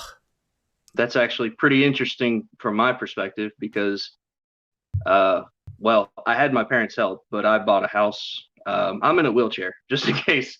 I should probably put that out there for perspective. I had a car accident. I wasn't able to work. Um, but Are you yeah, I didn't paralyzed? have any money, and I was still able to get a house because of my parents, and they're pretty well off. My dad's an electrician. Um, Did your dad go to but yeah, university? what'd you say? Did your dad go to university? No, he went to a trade school and joined the apprenticeship. Yeah. See, that's great. I'm all for promoting. I don't think everyone is set up or fit for university. And not to say it's based on intelligence, but it's Right. just some people are just more practical and better with their hands. And I think electricians and plumbers, they ought to humiliate financiers and all these bankers and so forth by starting their own business and making millions of dollars, and they deserve it. But anyhow, Right. Yeah. Let's see. Okay, so I forgot what I was going to say. that's right. I was going to ask you, are you paralyzed completely? Yes. Yeah. I'm a T10 incomplete, technically complete. Like I can kind of feel some tingling in my legs, but I can't walk or do anything like that at all. So, Sorry to hear that. How many years ago did this happen? let's see. November 13th, 2013. So, almost 7 years now. Oh, wow. So you were 18. Yeah. Just about 19. Car accident, you said? Yeah. I was actually in the Carpenters Union. And I was working late third shifts. It was my first time working third shift and driving home about 5 o'clock in the morning, fell asleep at the wheel. Oh, Yeah. I woke up and I looked at the speedometer. It was 70 miles an hour and veering left off the interstate. So I had enough time to say, oh shit. But oh, wow. And your life changed forever. yeah. And that kind of thing, it happens to third shift, 100 people every day. And Yeah. that's why I kind of wanted to call in and say, it's not always people's fault when they end up poor and, not able to work or Oh, not yeah. able to pull themselves up by their bootstraps. Sometimes you have to have bootstraps to pull. Well, yeah, I understand. Some people are born that way, Hmm. and some people are born with IQs below 75, or mentally retarded. And I'm not talking about those people. And society, I think, does have to do its part to help people. Like historically, it was the church's job, but now, Right. Yeah. That's what I was going to ask you. Like, so we have people who are able to pull themselves up by their bootstraps, and we have people who aren't. What do we do as a society with the people who don't or can't, or for whatever reason? yeah, help them as much as we can. Yeah. See, I think that was the whole point of what Chase was getting at, is to Yep. sort of, and you agreed with that. I remember you Yeah. said break down the barriers to education and everybody get a good education and all that. Yeah. Yeah. And of course, the onus will still be on people. Like if you just get addicted to drugs or, willfully throw your life away for whatever reason, but it still doesn't devalue you as a human being. But yeah, I think that there's a spectrum of outlooks in life, a spectrum of personality types. And this is why I asked Chase the question about the units of blame, because it gets to how you view life in general. And remember, he put 10 out of 10 units of blame on society and none on the person. And I'm going, that's horrible. It's like you have to have some vestige of personal responsibility in order, I think, for humanity to improve. If you say, oh, don't blame so-and-so, it's society's fault, you're going to make their life even worse. And in my opinion. And so I was 8 and 2. In other words, I tend to lean towards 80% personal responsibility, 20% society. And maybe I'm too high on that personal responsibility part, but I still think it's better to, like, we have little nudges, little pushes of advertisers do this all the time. Like, what will get people to buy your product? So they do these little nudges and little pushes to try to tempt people to buy their products. I think that's the same thing with human behavior. Right. And I think it's better to have these nudges with personal responsibility. I'm curious, this is maybe kind of off topic, but if determinism is true, do you think, does that change the numbers any? Yeah, my answer to this is the same as what Calvinists say. It's even if determinism is true, we're not omniscient. We can't see the future. We don't know what causes are going to cause what effects. And so we live our lives like we could have done otherwise, even if maybe we can't. I don't think there's any other way to live, in my opinion. So. Yeah. Free will question, it hurts my brain. To me, it's kind of, it's as unfalsifiable as God anyways. Like, you can't go back in time and you can't look at yourself in a time machine with every atom being in the same spot and say, could you have done otherwise? We don't have the technology for that yet. Yeah. And part of this is a age difference thing. Mm-hmm. Like, if you're over the age of 40, my guess is most people listening to me over the age of 40 are going to agree with most of the stuff I'm saying. If you're under the age of 30, most people are going to disagree with what I'm saying. You think that's true? I think that it could be part of it. I think more people who have successful careers, who have done well for themselves in life, I think they're more likely to agree with you. And I think people who've kind of had the short end of the stick like me may not agree as much. But yeah, you could be right. But I think there's probably a lot of people who are in a very poor situation. I don't know what percentage agree with me. Right. But see, the percentage matters, because if it's just the 0.1% of the Will Smiths and the Oprah Winfreys, they would probably agree with you, and they would probably say that their journeys made them amazing people, But then you have to stop and look at all the people who lose their jobs in the coal mines and don't have any opportunities, and then end up homeless. Their kids. I was raised on a farm, and I remember a farmer coming to visit my dad, and I don't know, just a kid. I don't know how old I was. But this farmer was complaining that he couldn't make money as a farmer. And my dad asked him, well, what are you growing? He says, well, wheat. And the prices at that time of wheat was way down. And my dad was growing potatoes and corn, and then he diversified into cattle and to try to go with the markets and adapt and try to basically grow stuff has higher prices. But this guy wouldn't do that. And then he started complaining that he wasn't getting any subsidies from the government, or that his subsidies were too low. And I remember even as a kid looking, and I said this to this farmer, I said, look, maybe you don't deserve to have money because you're stupid for growing this wheat every year. And my dad just looked at me and smiled. But like from a very early age, it's, well, sometimes, not always, but sometimes the reason why you're not making money is because you're stupid. You're grow things that make money, don't grow things that don't. From my, I think I was maybe 12. For my 12-year-old brain, I was going, isn't that just common sense? Yeah. From I guess from a farming perspective, you already, I guess, did the farmer own the land, or did he rent the land that he was farming on? Well, he probably farms here in Kentucky. He probably owned it, but 5% down sort of thing. Like the bank owns. If you have a mortgage, you don't own it.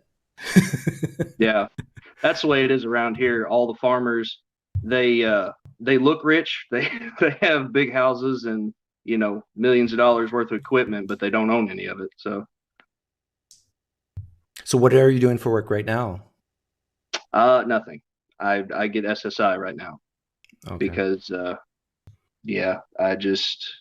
there's just nothing here in Sturgis. I live in a town of about 500 people, maybe. And you're in what state? Kentucky. Oh, okay.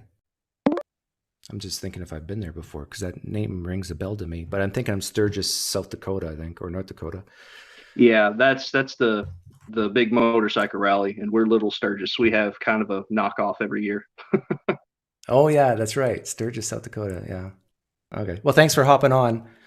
Alrighty. Yep. You take it easy, man. All the best to you.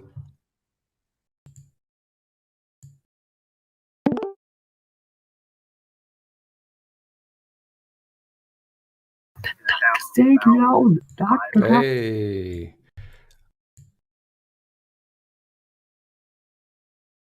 Can we see your eyes? Can you lift up your head? Guess not. Okay. So I want to wrap this up here a bit. I'll take questions in the live stream chat because I think most of you don't want to come on. Let me go over here. Tag me so I can see it. If you don't tag me, it makes it difficult.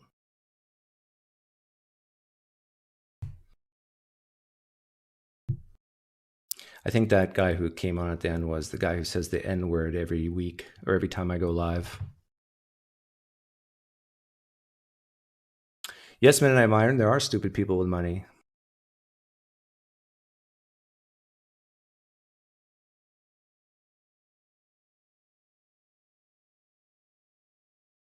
Yeah, a lot of COVID spread. CRT PineCreek theorem. Who are we apologizing to today? I guess the CRT people. Did Chase become CRT because of his girlfriend? Oh, that's what you mean, Nathan. Well, yeah, that's why I asked if his girlfriend was poor. Do I consider myself an elitist? No, not even close. Well, it depends what you mean by elitist. If you mean at being really, really good at oh, why am I showing the infinity? Sorry about that. If you mean by elitist that I'm really, really good at asking questions, yeah, I am an elitist.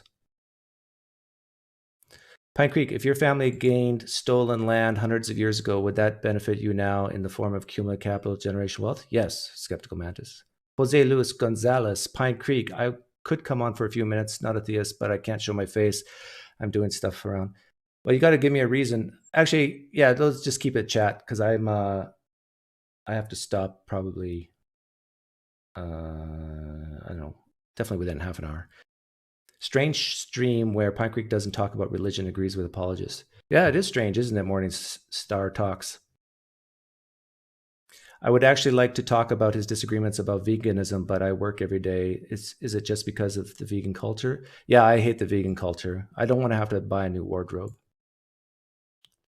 Well, I really am turned off with religion, and I view veganism as a type of religion.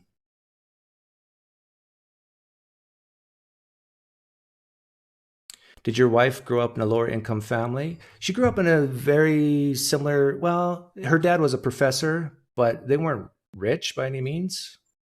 And I know because both her parents died, so I knew what their net worth was. But I'd say middle class. My dad went almost bankrupt in the 80s when interest rates went sky high, or late 70s.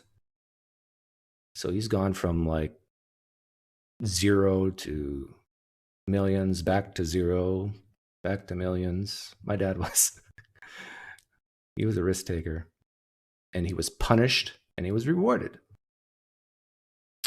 Would you change your mind at all if it was shown poor people were having less kids but weren't improving? Yes, Matt Nelson, that would be my marker. I'm not dogmatic about it. I'll change my mind. But I think kids are expensive. And if you're trying to save money, having kids is not a good way to do it.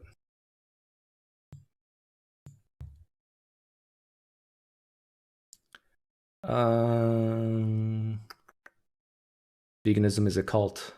PineCreek, you are doing good work. How would you reform education? How would I reform education? Ugh. I think I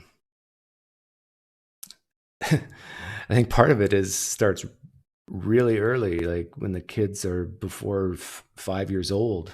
That's where the reform starts.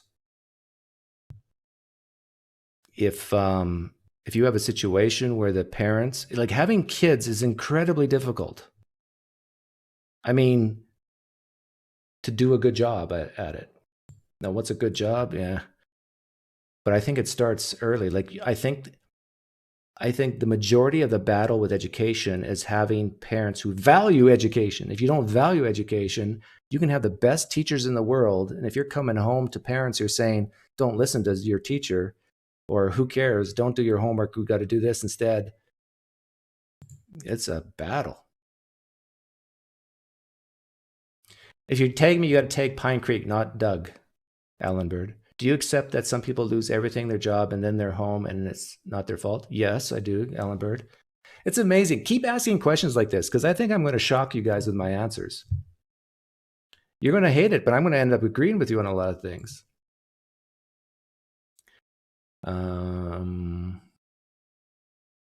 You should have a conversation with Cosmic Skeptic. He's a vegan atheist. Yeah, I know. And I saw Genetically Modified Skeptic is going that way too. I agree with you on your points about responsibility to ourselves and others in society. Well, thanks, Korag. I think I think most people agree with what I'm saying, just not to the extent. And I think that has to do with personality types, background. Like who here is going to say, no, forget about personal responsibility? Anybody? Raise your hand if you're willing to say that. You're not willing to say that. I just value that more so than society. In fact, what I'm saying, that's where the emphasis should be, more so than society. That's where we disagree. PineCreek supports the needless torture and suffering of animals. No, I don't support the needless torture and suffering of animals. Killing animals is different than torturing them. PineCreek, if you agree that some have advantages in the form of generational wealth, do you agree with reparations for people with generation disadvantages? Yes, I do, Skeptical Mantis, but I don't agree with it for African Americans because it's too late. It would be a practical nightmare. of trying to figure out reparations.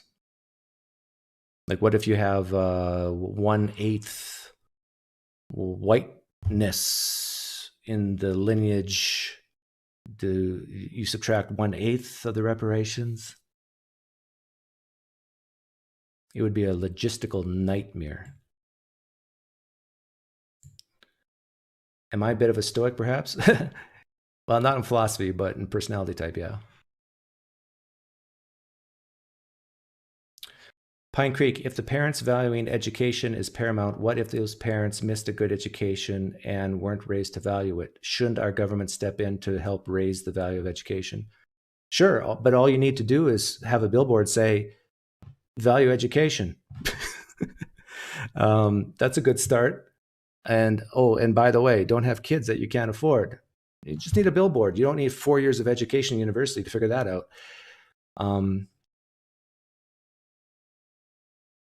And there's a lot of people who don't have any education post grade 12 who still value it. So you don't need education to know that education is valuable. Does that make sense, considering anew?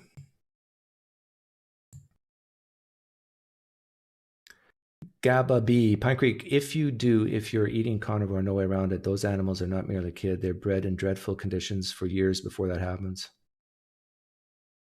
Okay, Gabba B, I'm a horrible, immoral person. Just got to deal with it. See, here's the thing. If you are a vegan listening, you're not going to change my mind by calling me immoral. PineCreek, what about Native Americans who still have very low living standard and low life expectancy due to genocide conditions? Yeah, as Skeptical Mantis, we talked about that I talked about that with Chase. And one of the problems, I think, is when you just give people money, that's the danger of reparations. When you just give people money that they haven't earned, but rather as, what's the word? Compensation for maybe something their ancestors were hurt from. Let me put it this way. Let's make this contemporary. GameStop. Why did GameStop go up so much? GameStop? Yeah. It's because people are getting free money from the government. That's one reason, at least one reason. $600 checks. And a lot of people who didn't need those $600 checks, there's free money, so why not gamble it? And why not stick it to the hedge funds or whatever? The point is that when you get money that you haven't earned, you tend not to value it as much, and you tend to waste it, and you tend to actually make wrong decisions. If the lower class had more money, would their kids be smarter? Nope. They might be more educated, though. Depends what you believe on how much of intelligence is genetic. I think it's mostly genetic. And people who don't value IQ tests basically are probably low IQ. Woo! We're omnivores. Yeah, I agree, Mike Ortez. By the way, I've said publicly that I'm considering going 30 days vegan after 30 days carnivore. Just I want to see, not for moral reasons or whatever, just to see the difference of how I feel. I don't know if anybody's ever done that on YouTube before. Probably not, because vegans are very dogmatic about the morals thing. But yeah, what happens if I do 30 years vegan and I feel like crap? Or what if I do 30 days vegan and I feel better? I don't know. But it'd be an interesting experiment.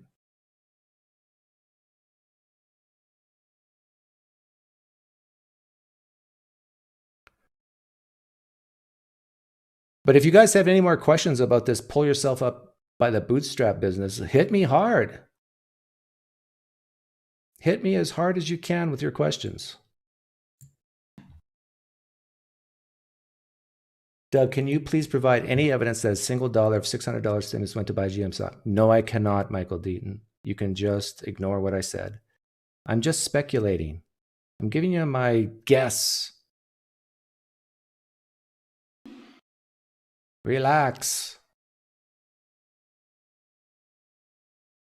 I won't call you immoral if I talk to you, Doug. Okay. You'll just think it, right? That's fine.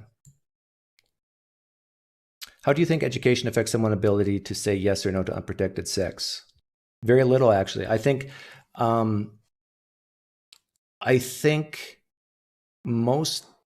it's a deeper issue. I think a lot of women have sex and seeking love, and a lot of men have sex to seek pleasure. And so you could go through 4 years of university, and if you are in dire need of love as a woman, you're more likely to make the mistake of having unprotected sex or having sex and getting pregnant, because you're trying to get this hole in your heart filled. Does that make sense? And so it's a devastating cycle of when you have kids that you can't afford and you have to go out and work and work and work just to put food on the table. And then you come home and you're dead tired and you don't have time to spend quality time with your kids. And so then they have this need for love and acceptance. And then they're more likely to go out and have unprotected sex or make these mistakes and then repeat the cycle over and over again. Isn't what I just said very reasonable as an explanation? If you do vegan for long term, remember to supplement with B12. Yeah, Jamja, trust me, like people have been saying that with vitamin C for the carnivore diet. Like I'm taking my multivitamins. I'm not stupid.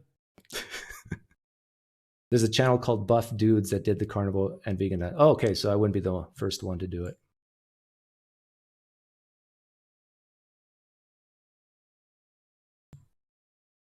Good point, Ryan.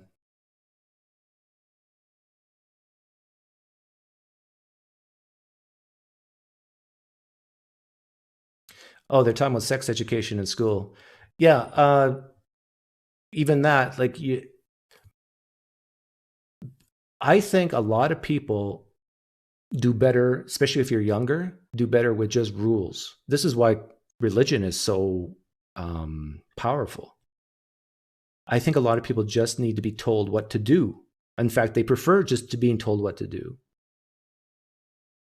And so if you just tell someone, don't have sex, now you're going against their basic primal instinct to have sex. But if they're successful with that, they're not going to have, if they follow the rule, they're not going to get pregnant. And ironically enough, that puts them in a much better situation to actually get an education. But the problem I see is, and I'm not just talking about abstinence only. You can have sex without having intercourse. Are we all agreed? Like you can have tons of fun. This is where I think abstinence only in Christianity sucks. Sorry, no pun intended. You can have fun. You can do whatever, but if you don't get pregnant, you gotta, and if you're young, you have a huge advantage over your friends who do. Would education change people's decisions around that? I gotta keep track with all the questions. Oh, wow. You hear that? That's a bomber going over my house. One of these days, one of those bombers are gonna come down.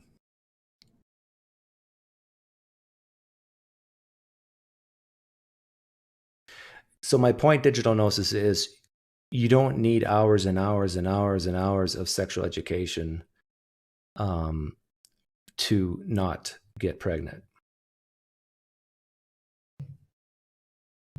All you have to do is say, look around you, really think about what you want in life. And then look around you and figure out what will get you there and what will stop you from getting you there. Jerome Robinson, to be honest, I agree with that, but with how my sex education worked at school, it ended up being don't have unprotected sex or these extremely bad things will happen, end up working out as rules.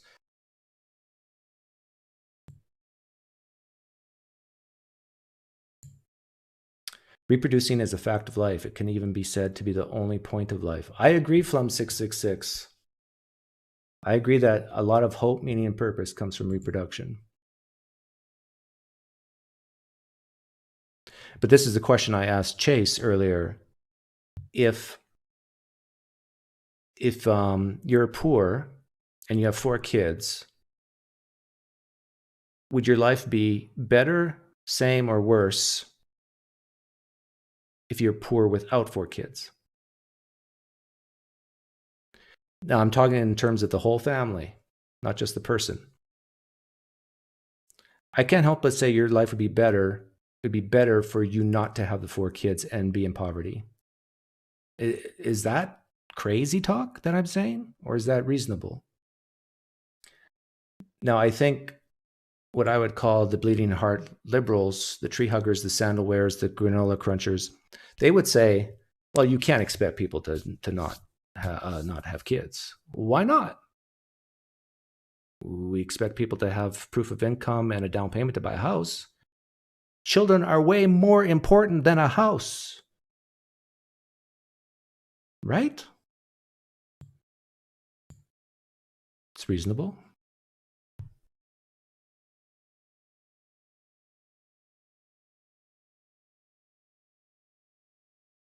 Oh yeah, show the STD slideshow. Yeah. Like the Christians are right when they say, look, if you stay a virgin until you get married, you're not going to have STDs. If 2 virgins come together and get married, the Christians are right. Your chances, your probability of getting STD is close to 0.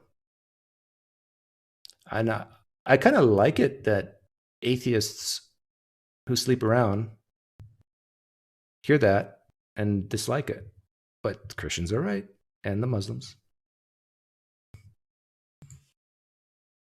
If you don't want to get STD, you want to guarantee yourself not to get an STD, marry a virgin and be a virgin. Or when I say marry, I mean you don't have to actually get married, just one life partner.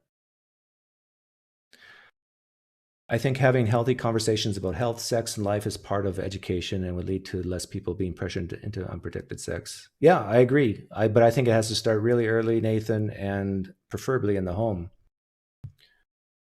I do, call me old-fashioned, but I do think it takes 2 to raise a family. In fact, it probably takes 10 people to raise a family. Uncles and aunts and grandparents. Raising kids is the most important thing to do in life, in my opinion. And if you're not ready to do it, don't do it. Now, I guess you could say nobody's ever ready, but there's definitely things that will set you back. So it sounds like you want some kind of enforced population control. Is that what you're saying? No, Frenchman's Fury. I'm not saying it should be legislated. I'm not saying it should be government enforced. All I'm saying is it is okay to shame people and saying, you know what, maybe you shouldn't have had kids if you can't afford to even feed yourself. Why do you want to be dependent on others to put food on the table? Don't you want to have the self-worth of being able to do it yourself? Isn't that better than being dependent?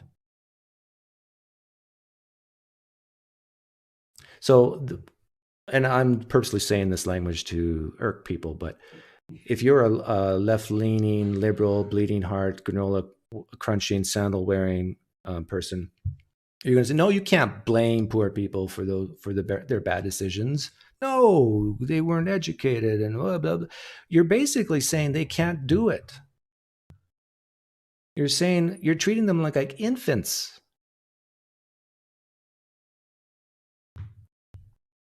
Right? Now, who's being the real racist now? Ooh.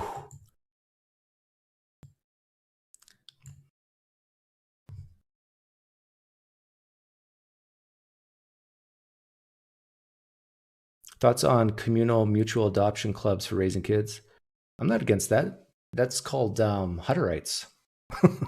You're describing Hutterites, a form of Christianity.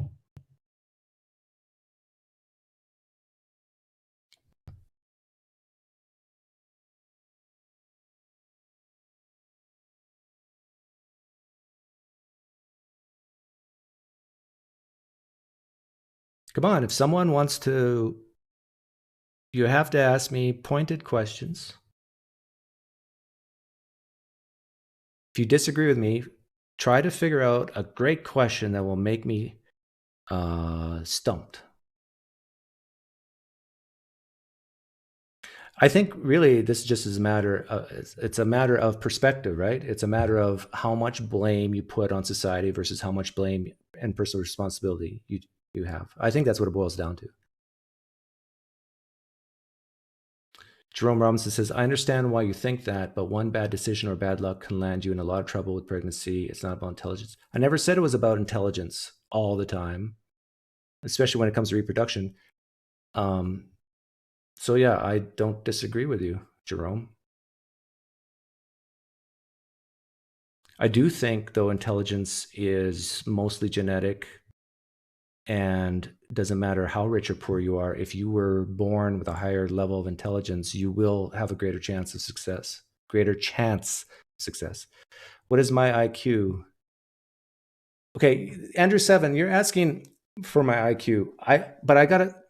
I'll tell you my IQ, but I want to tell you my theory on IQ and Christianity and the conversations I've had in the past. I often talk to young people between the ages of 18 and 25 or so who want to just butt heads with me all the time, Andrew. And it seems like they want to prove themselves. They want to show that they're not stupid. They want to show that they've thought things through and all these things. And here's my theory, and I could be wrong about it, but my theory is that they have never actually been tested. I mean, really tested. I'm not talking about just going online and taking an online IQ test. I mean, taking a standardized test in timed conditions in an old dank schoolroom with people watching over your shoulder, making sure you're not cheating or anything. And I've done that 4 times with major, now they don't call them IQ tests because technically I think it's illegal, but standardized entrance type exams. And so I know precisely where I am at. And because I know precisely where I'm at, I don't feel the need to defend myself. Whereas I think most people on planet Earth don't know exactly where they're at. And so they feel they need to prove themselves. And I think probably a lot of people are scared to know exactly where they're at. But where I'm at is probably around 140. It probably ranges between 135 to 145. And I got the paperwork to prove it in my cabinet. Do you think a nuclear family model is better than the takes a village approach espoused by CRT? Depends on the village, right? Wadabaka. I think some villages have horrible things, horrible ways, horrible ideas, and a nuclear family could as well. But all else being equal, I think it's like a concentric circle. It's like it starts with the immediate family, builds out to the village, community, state, government. It just keeps going out. So the responsibility gets smaller the further out of the circle you go, which is opposite, I think, what a lot of critical race theorists want to say. They say, no, it starts with the country and then society. And then, so it's the exact opposite of where I'm coming from.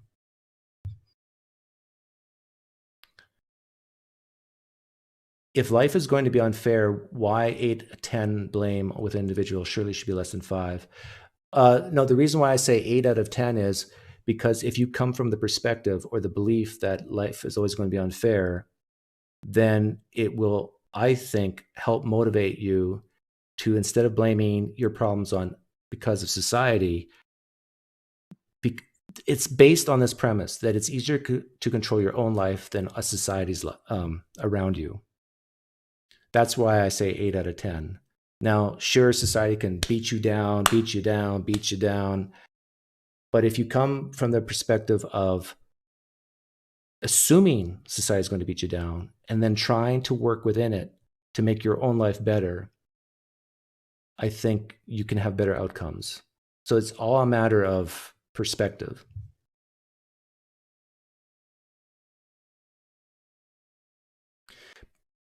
Doug's smart, good person. I don't think he's immoral. I watch him daily. I enjoy his content immensely, but he could use more empathy on the topic of poverty and race in society. That's it. That's all. I'm sure everybody could use more empathy, right? But I think the issue is not empathy, but it's compassion.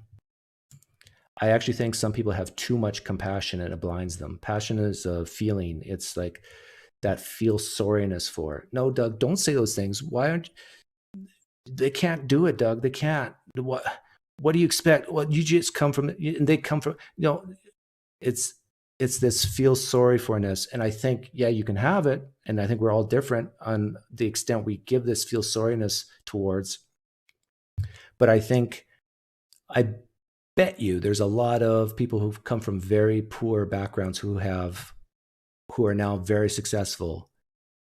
My guess is they had more of an attitude that I have than what some of you left-leaning, granola crunching, tree hugging, sandal wearing liberals do. Oh, I'm just really irking, right?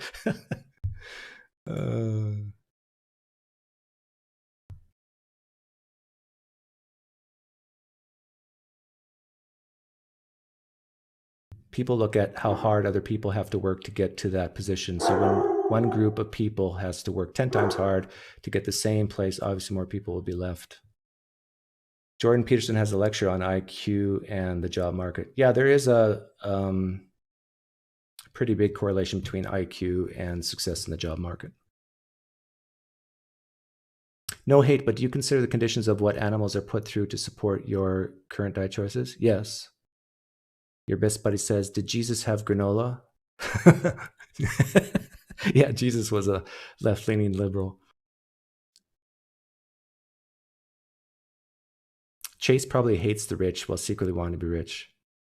Oh, the self-guilt thing? I don't know. I think Chase is an example of someone who's maybe too compassionate. And it might hurt people. It's the difference between tough love and, this is the great thing about me and my wife. When our kids maybe do something wrong, my wife is more there to put her hand around them and say, I understand why you did this. I understand. And I'm more of the type of person to say, like, you made a mistake. Take responsibility for that mistake and don't try not to repeat it. And it's a great combination, right? Why are you licking the boots of 1%? We should all have equal opportunity. Yes, but that doesn't guarantee equal outcomes. And it's all about responsibility. It's about, let's say, here's something to think about, Chase. Let's say we gave everyone free education for as far as you want for the eye can see. There's still going to be disparities in the world, right? Huge disparities in the world. If it's just education you're changing. Why is that? Well, probably because people have different IQs. People have different drives, as we talked about.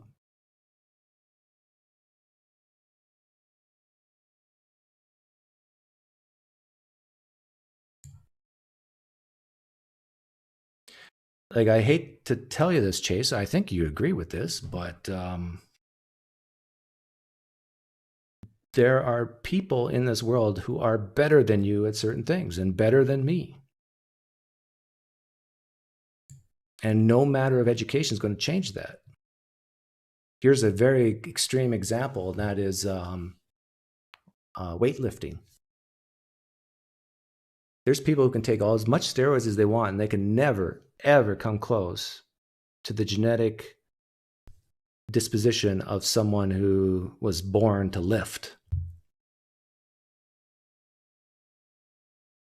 Makes sense? So you can have equal opportunity, but you're not going to come even close to equal outcomes in that situation. I don't know what you mean, Yellow Pete. Isn't it almost impossible to shame poor people on kids anyway?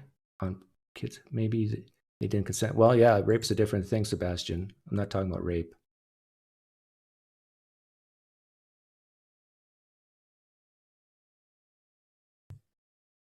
Chase, I don't disagree with you that people should have equal opportunity.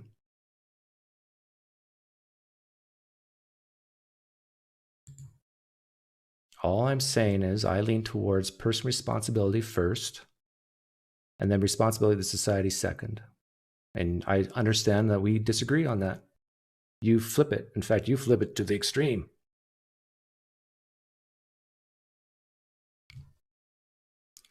PineCreek, so you're saying we shouldn't change one thing about, this is interesting. So you're saying we shouldn't change one thing about society that will make it better because we can't all things. That's a weird point. No, I'm not saying that, Flum66. Royal 7, PineCreek, as an amateur strength athlete, the steroid analogy is spot on. Well, thank you. People with higher education are more prone to obedience and less think for themselves. You could be right.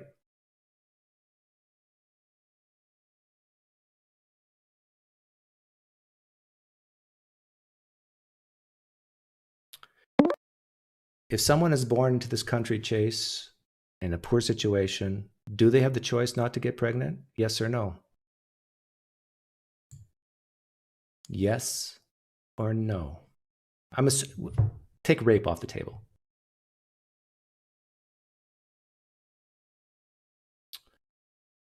There's more nuance. As a retail manager, I was tasked with hiring hundreds of people. If we had a minority that was similar in qualification to a white dude, we took them every time. Hey, Uber Scheiser, do you agree with me that some people who are paid minimum wage are overpaid? I said that to Chase. I say that purposely because I know that grinds the gears of some people, but I really think it's true. And I think it's hard for anybody to disagree with that. I'll say it again. There are people who are paid minimum wage who are vastly, vastly, vastly overpaid and not worth any penny. In fact, they're a liability to society. Financially. And it just bothers people when they hear me say that, but I think it's true. And I think all you have to do is be a business owner and you'll see it is true. Got to go soon, Deb, but thank you for your life advice. You're welcome, Nathan. Doug Dean, I would bring you on, but I'm seriously going to wrap it up soon. Because I have an appointment in 45 minutes and I got to drive 25 minutes to get there.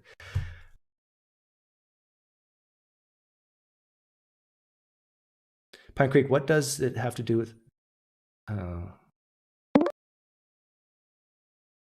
When California got rid of affirmative action, blacks started graduating at higher rates. The universities were not chasing blacks who didn't belong in certain schools. What percentage of minimum wage workers do you think are overpaid? That's a good question, LP. It would be just a pure guess. But the current minimum wage or the one that's coming? I don't know, maybe a third? That's just a guess. I don't think anybody knows what percentage of all minimum wage workers. But I'll even shame people to this degree. If you are a person who has children, like 3 or 4 kids, and you work at McDonald's, you probably made a mistake in your life. Oh, how is that for shame? Now, that doesn't help the person who's in that situation. But if you're a child of that person, don't make the mistake of your parent. Try as hard as you can not to.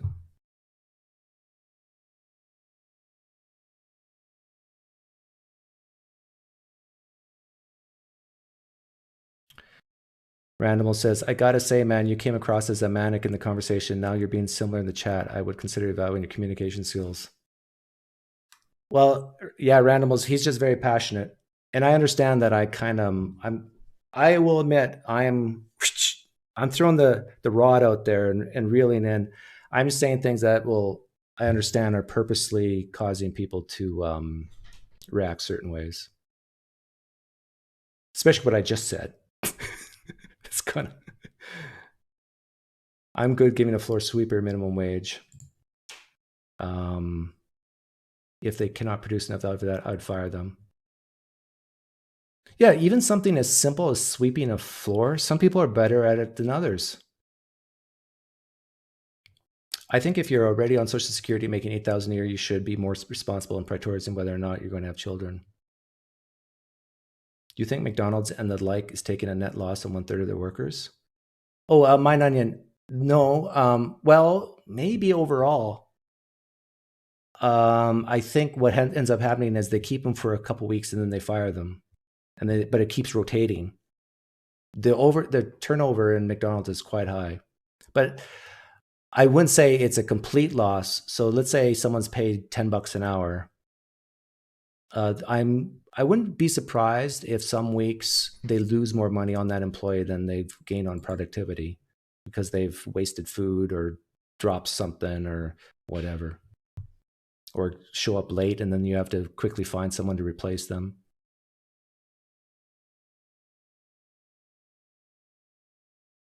Got to give me more context, Mitch.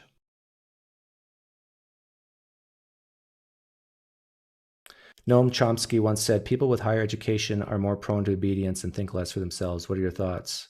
Actually, I kind of agree with that from my experience. It depends.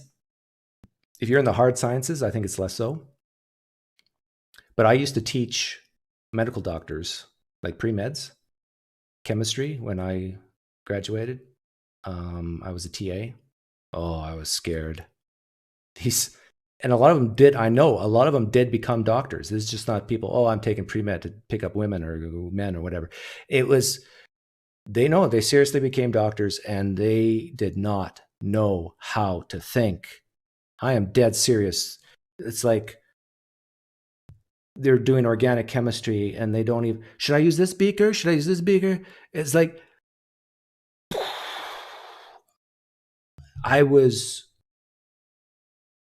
and maybe it's because the way I was raised on a farm, like a lot of times I had to fix something or I was by myself and I just had to figure things out. And a lot of people were never put in that situation. But it's unbelievable. PineCreek, why don't those people deserve minimum wage? If someone can't work, do you think they should be supported? Yes. Also, I used to work at Walmart and the older employees told me to get out. Well, think of it this way, Rachel. Should people be punished for things they didn't do? I think most people would say yes. I mean, no, sorry, no. People should not be punished for things that they didn't do. Should people be rewarded for things that they didn't do? No, it goes the same way. So the whole concept of deserve is a fuzzy one. Like if you believe that the open market is the best metric for deserve, then it's obviously true that at least some people don't deserve minimum wage. You should probably call it more like a gift or welfare. And I can just give you a prime example. What if you're a Walmart greeter and every time someone comes in, you just cuss them and say, hey, you effing fool, get the effing out of here. Don't you dare shop and come back at effing Walmart again. And you're a Walmart greeter? You just lost a customer, maybe several. You did not deserve your minimum wage. In fact, you should probably pay Walmart for being there.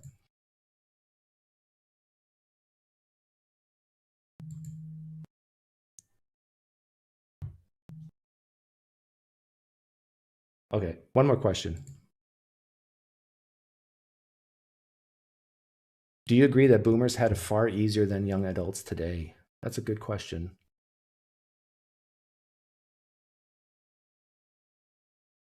There's pros and cons on each one.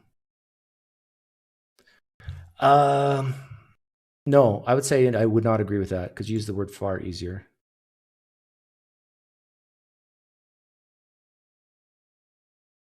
Yes, Rachel, if technology keeps ramping up, I think universal basic income might be a necessity. but every bone in my body would try to fight it to the last minute.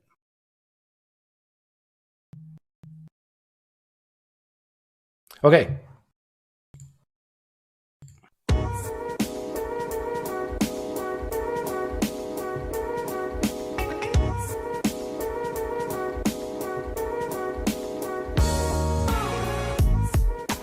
Uh-oh. Did I miss my appointment?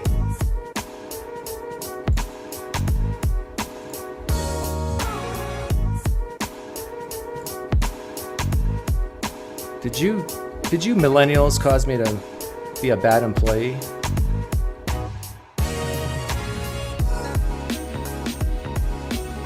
No, I'm good. I'm good.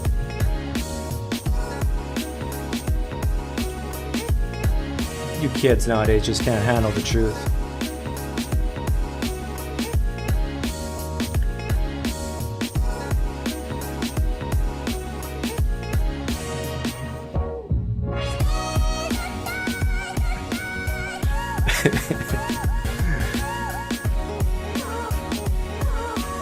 How much you want to bet?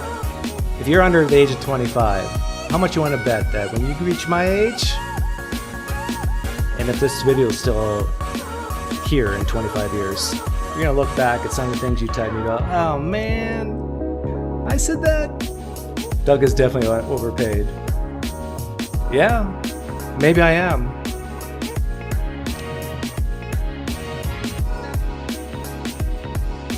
But so far the market disagrees.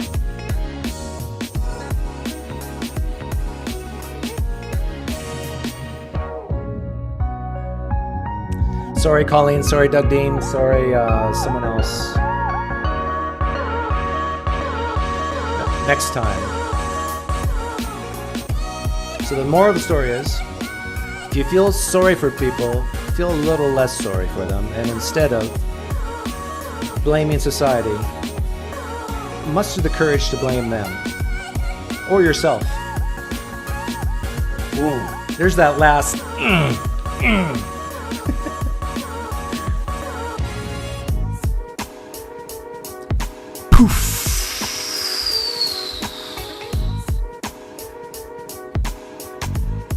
My apologies to Oprah Winfrey. She was scheduled to come on and say how she got out of poverty through luck, but we ran out of time.